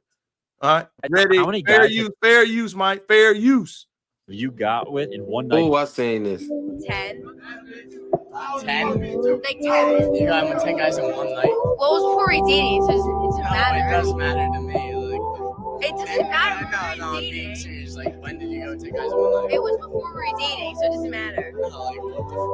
It doesn't matter. No, it matters to me that you got with 10 guys in one night. How long you guys been dating for? A year. It was before we dated. It doesn't matter when it was. Why are you getting angry? It's fine. No, it's not fine. Who the fuck is her? Who is she? I don't even know her anymore. 10 girls in one night? 10 guys in one night? We weren't dating, so why does it matter? It doesn't matter when it was. You're just a hoe for the streets. She's for the streets. She's for the streets. Are you serious? Yeah. I mean, I don't really think it's that bad. We were dating. Understandable. Like, it just happens whenever it happens. It doesn't matter when it was. Bro. Talk to me. Bro, Shorty fucked 10 dudes in one night. That. Oh my God. Yikes. Yikes. But see, I totally blame him. Yeah, for sure. It's on him. It's on him. It's not on her. 100%, bro. I'm a nosy nigga. I ask a million questions. And for you young brothers out there, if you're in a situation, to know more is to understand less. You know what I'm saying? That's the less you have to understand because you know it. And my boo could let you know, my boo will let you know, nigga, I'm concerned with everything. I ask so many questions that sometimes it could be uncomfortable. How'd you feel when this happened to you? What'd you do when this happened to you? How many guys you dated? How many guys you fucked? How many guys dicks you sucked? Like, nigga, you ain't asked that. And Shorty just said, I got with, and openly told a stranger. That's the crazy part about it. Openly told a stranger that she had sex with 10 men in one night. Openly told a stranger, and you ain't know. Problem number one, you ain't know who you was with, and you ain't know the company that you was keeping. That's totally on you. 100%. Fellas, ask a million questions, and don't get mad at the answers that you receive. Just understand and know who you dealing with. But you have to know who you dealing with for your safety. I'm gonna go ahead and chime in. Great opening, Mike. Number one, fellas, her past does matter, and your future and what you're working on matters too. Women care about our production and what we're going to do, and they have every right to feel that way. As a man, you got to know the questions going to be asked, Mike. We know what you do for a living. Money can you afford to take care of me? She is perfectly right to ask those questions. I don't think no woman is wrong to ask anything like that. On the back end, you need to ask the sexual questions. You need to know the history. You need to know the father, the family dynamic. You need to know it. Like you said, Mike, you need to ask these questions. If it's going to be a potential mate, helpmate, wife, anything long-term that you're trying to pursue. You cannot get mad at the answers. That was a horrible way to find out. But, bro, what you was doing was laying up. You like what you getting. You staying a little bit longer than you should have.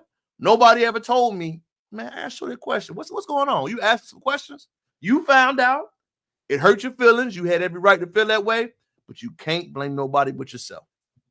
Again, Mike, many of us are not taught to be suspicious of women. But also to say it happened before you, it don't matter. Everything happened before me matters. And I want to know it all. I want to know everything. Mike, again, your past in a relationship matters. It does. Because I'm going to have to deal with, she may not believe in soul ties. That stuff is real. Mm-hmm. Who you dealt with, imprinted, had things happen to you, and I got to deal with the back end because of that. And that's okay, Mike. I accept it and own it as your man that's going to be a leader of our home. However, you got to be transparent, upfront, and honest about it. There's no way that dude should have been blindsided with that. There's no way she should have told a perfectly stranger she ain't know from a can of paint doing an interview on the side of the street that she slept with 10 men in one night. You shouldn't have honestly answered that question. Well, Mike, the thing is, it's going to come up one way or another. But my thing is this: my shorty know not to embarrass me like that in public. Agree. But again, Mike, you're 100%. old. We're gonna have to talk. We're gonna have to talk in the car, but you might have to hit me up with, hey, it was a crazy night one time. And you tell me. You tell me. You get what I'm saying? Again, You tell me. You got discernment, Mike. Again, you got discernment. You got ways to ask questions. That dude, what, 21, Mike? 22, 23? At 23, Mike, you had much discernment to do that? Remember, Bro, Mike, we have cell 23 phones asking questions. Bro, I'm gonna be 100 with you. Talk At to me. 23, I knew to ask how many bodies you done had, how many people you done slept with in one night. I agree, Mike. But you got to remember, he thinking with his little head. He probably getting more layup than he ever done got. That's true. Shorty was pretty. She's a pretty girl. He probably he ain't think. I'm telling you, Mike, we are not taught to ask women questions. You know the reason why I know that, Mike? When I'm out and I meet women, I just talk to them. I can tell. They always tell me, you're a great listener. I'm like, why? 'Cause I'm listening to what you're saying? Well, you do. I'm like, no, I just ask you questions and listen. I know that you're attractive, but your attractiveness don't do nothing to me. Right. D's beautiful. My wife beautiful. That don't I've learned even from her, Mike, you gotta listen to people. If I know you out here with me, it's the reason why you out in this bar drinking, trying to get a free drink.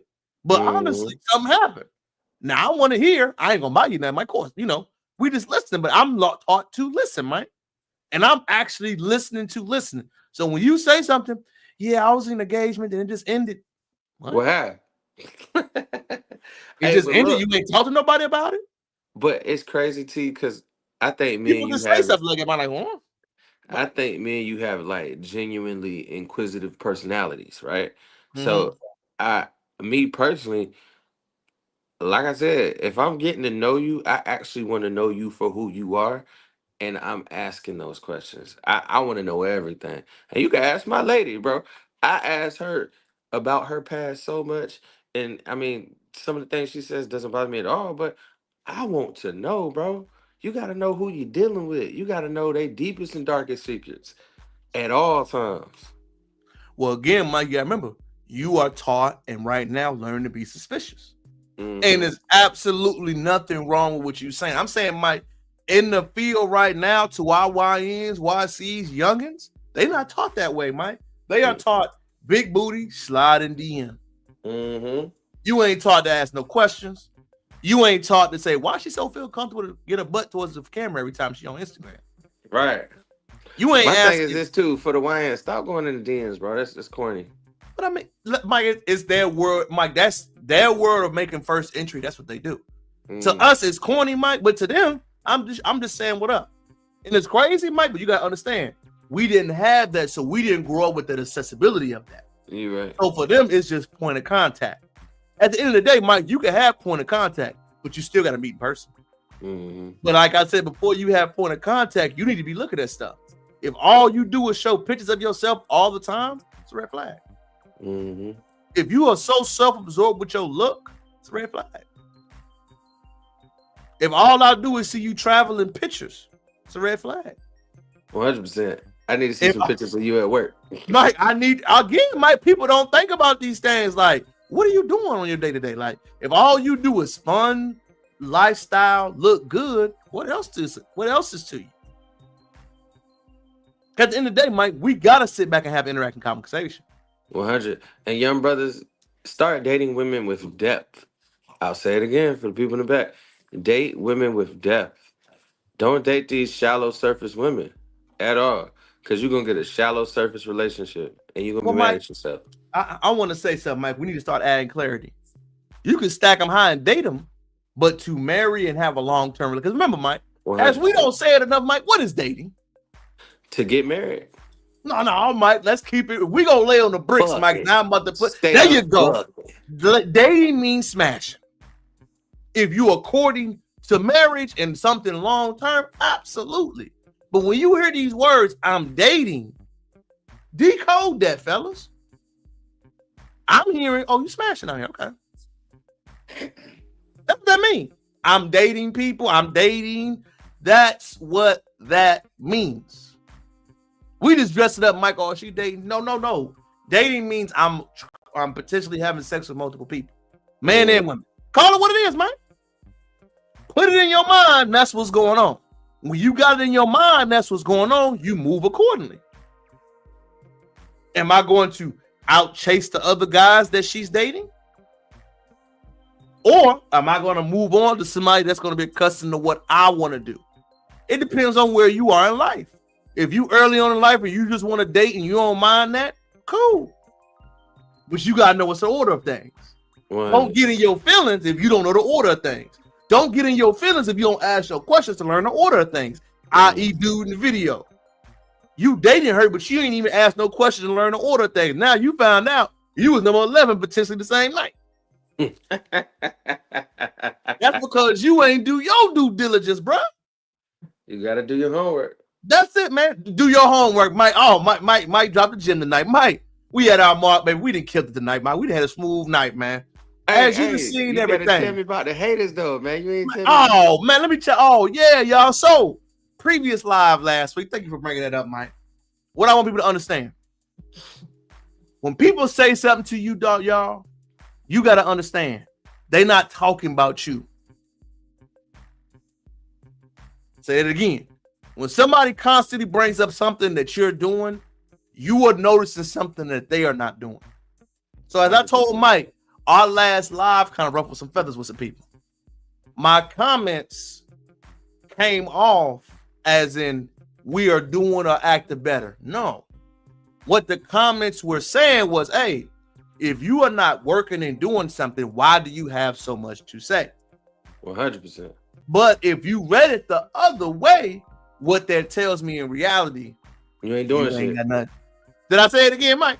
You ain't doing shit. So if you got offended by what Mike and me were saying, it wasn't targeted towards nobody. But as I can say along our journey, we're early on, we're entering a new phase, both of us.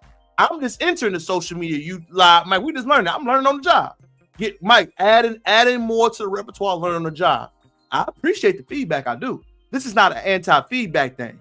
But if every time you give me feedback, it's about something, and I'm noticing it's meticulous something, it ain't never real. Keep chiming in, keep doing that. It's always, well, you know, the lighting, and it's like, Hey, if you go hate, I appreciate you and I love you. Keep it up. Because everybody famous and successful got haters. So you could be the first on the train. Hey, Mike, I ain't mad at it. I ain't honestly, Mike, I'm not mad at it. I'm just learning now, Mike. I'm starting to see it a lot more. Correct. And if and I'm gonna be the first one to ride for my homie. If you feeling some type of way, then do more and stand on business. Do more in I'm your gonna life. tell you, the comment was made about me speaking at the school and how I misspelled the word on the board. Okay. But let's pause right there, Mike. Wait, hold on. They didn't say this to you. They put this on a public forum. They didn't hit you up personally in the DMs and say, hey, bro, one of them words was misspelled. Hey, you a fucking hater. And what you could have done, this my friend. This one of my friends, so I'm a ride. What you could have done is politely hit that man in a personal message and be like, hey, bro, I like what you doing, but you did misspell one of them words on the board. Mike, I ain't got no problem with you misspelling. But I asked them, did you like the message? No comment. But you can tell me hey, look, if you're gonna tell me what I'm doing wrong, come with solutions. That's all I ask. But Mike, I'm just asking, Mike. You said you didn't like it. I misspelled the word. Did you listen to the message? 100%. No, they did you not. You feel what I'm saying, they Mike? Were focused on you misspelling the words. So there you go, Mike. So they could shoot you down. There you go. So I didn't take it personal when I heard it, but your no response was a response. Hey, check this out. Come say it to me. Because I'm going to ride for my friends 100% of the time. No need, Mike. Like I said, no need, baby. Hey, look, Mike. You can say a lot without saying a lot. 100%. And they said a lot without saying a lot. I just put it in my back pocket. I ain't take it personal, Mike. I ain't feel no type of way. I wasn't angry. I wasn't mad. But I noticed what I saw. And it's not the first time, Mike. So like I said, it's just a message, Mike, for us. This person is a repeat hater. Repeat offender, Mike. But you don't know what they got going on. You don't know what life got going on with them. But I'm learning, Mike. Hey, but look. Anything that you're going through, you don't hate on the next man. For sure. But you got to understand, Mike. Everybody that wasn't raised the way we was raised. Hey, I'm going to say it again. Me and Terrell stand on manly principles. What I heard him say is you have female energy. So I'm gonna go ahead and tell you, and you can come in my DMs. Stop being a bitch, my brother or my sister. Hey, at the end of the day, Mike, like I said, I wish you well. I want God you to bless you. continue. Hey, look, That's it. hey, see that it got me off my square, Terrell. You know I always end the, you know, wait, you know, before we in this podcast, I gotta put some scripture or some, Go ahead. God in it. You lace them up like you normally do. Go ahead, big dog. Hey, so look, before we end this, right? I've been listening to a song. It's called a song "You Never Walk Alone," right? It's on YouTube. I forget who it's by, but it's an old black and white. It's an old black and white video, right? But I realize in this walk of life, right, we always feel like when we going through it the worst that we walking by ourselves. You are always walking with God. God is always walking with you. And matter of fact, it's a scripture in the Bible that says, when you saw 2 footprints in the sand and then saw one, that's when he carried you.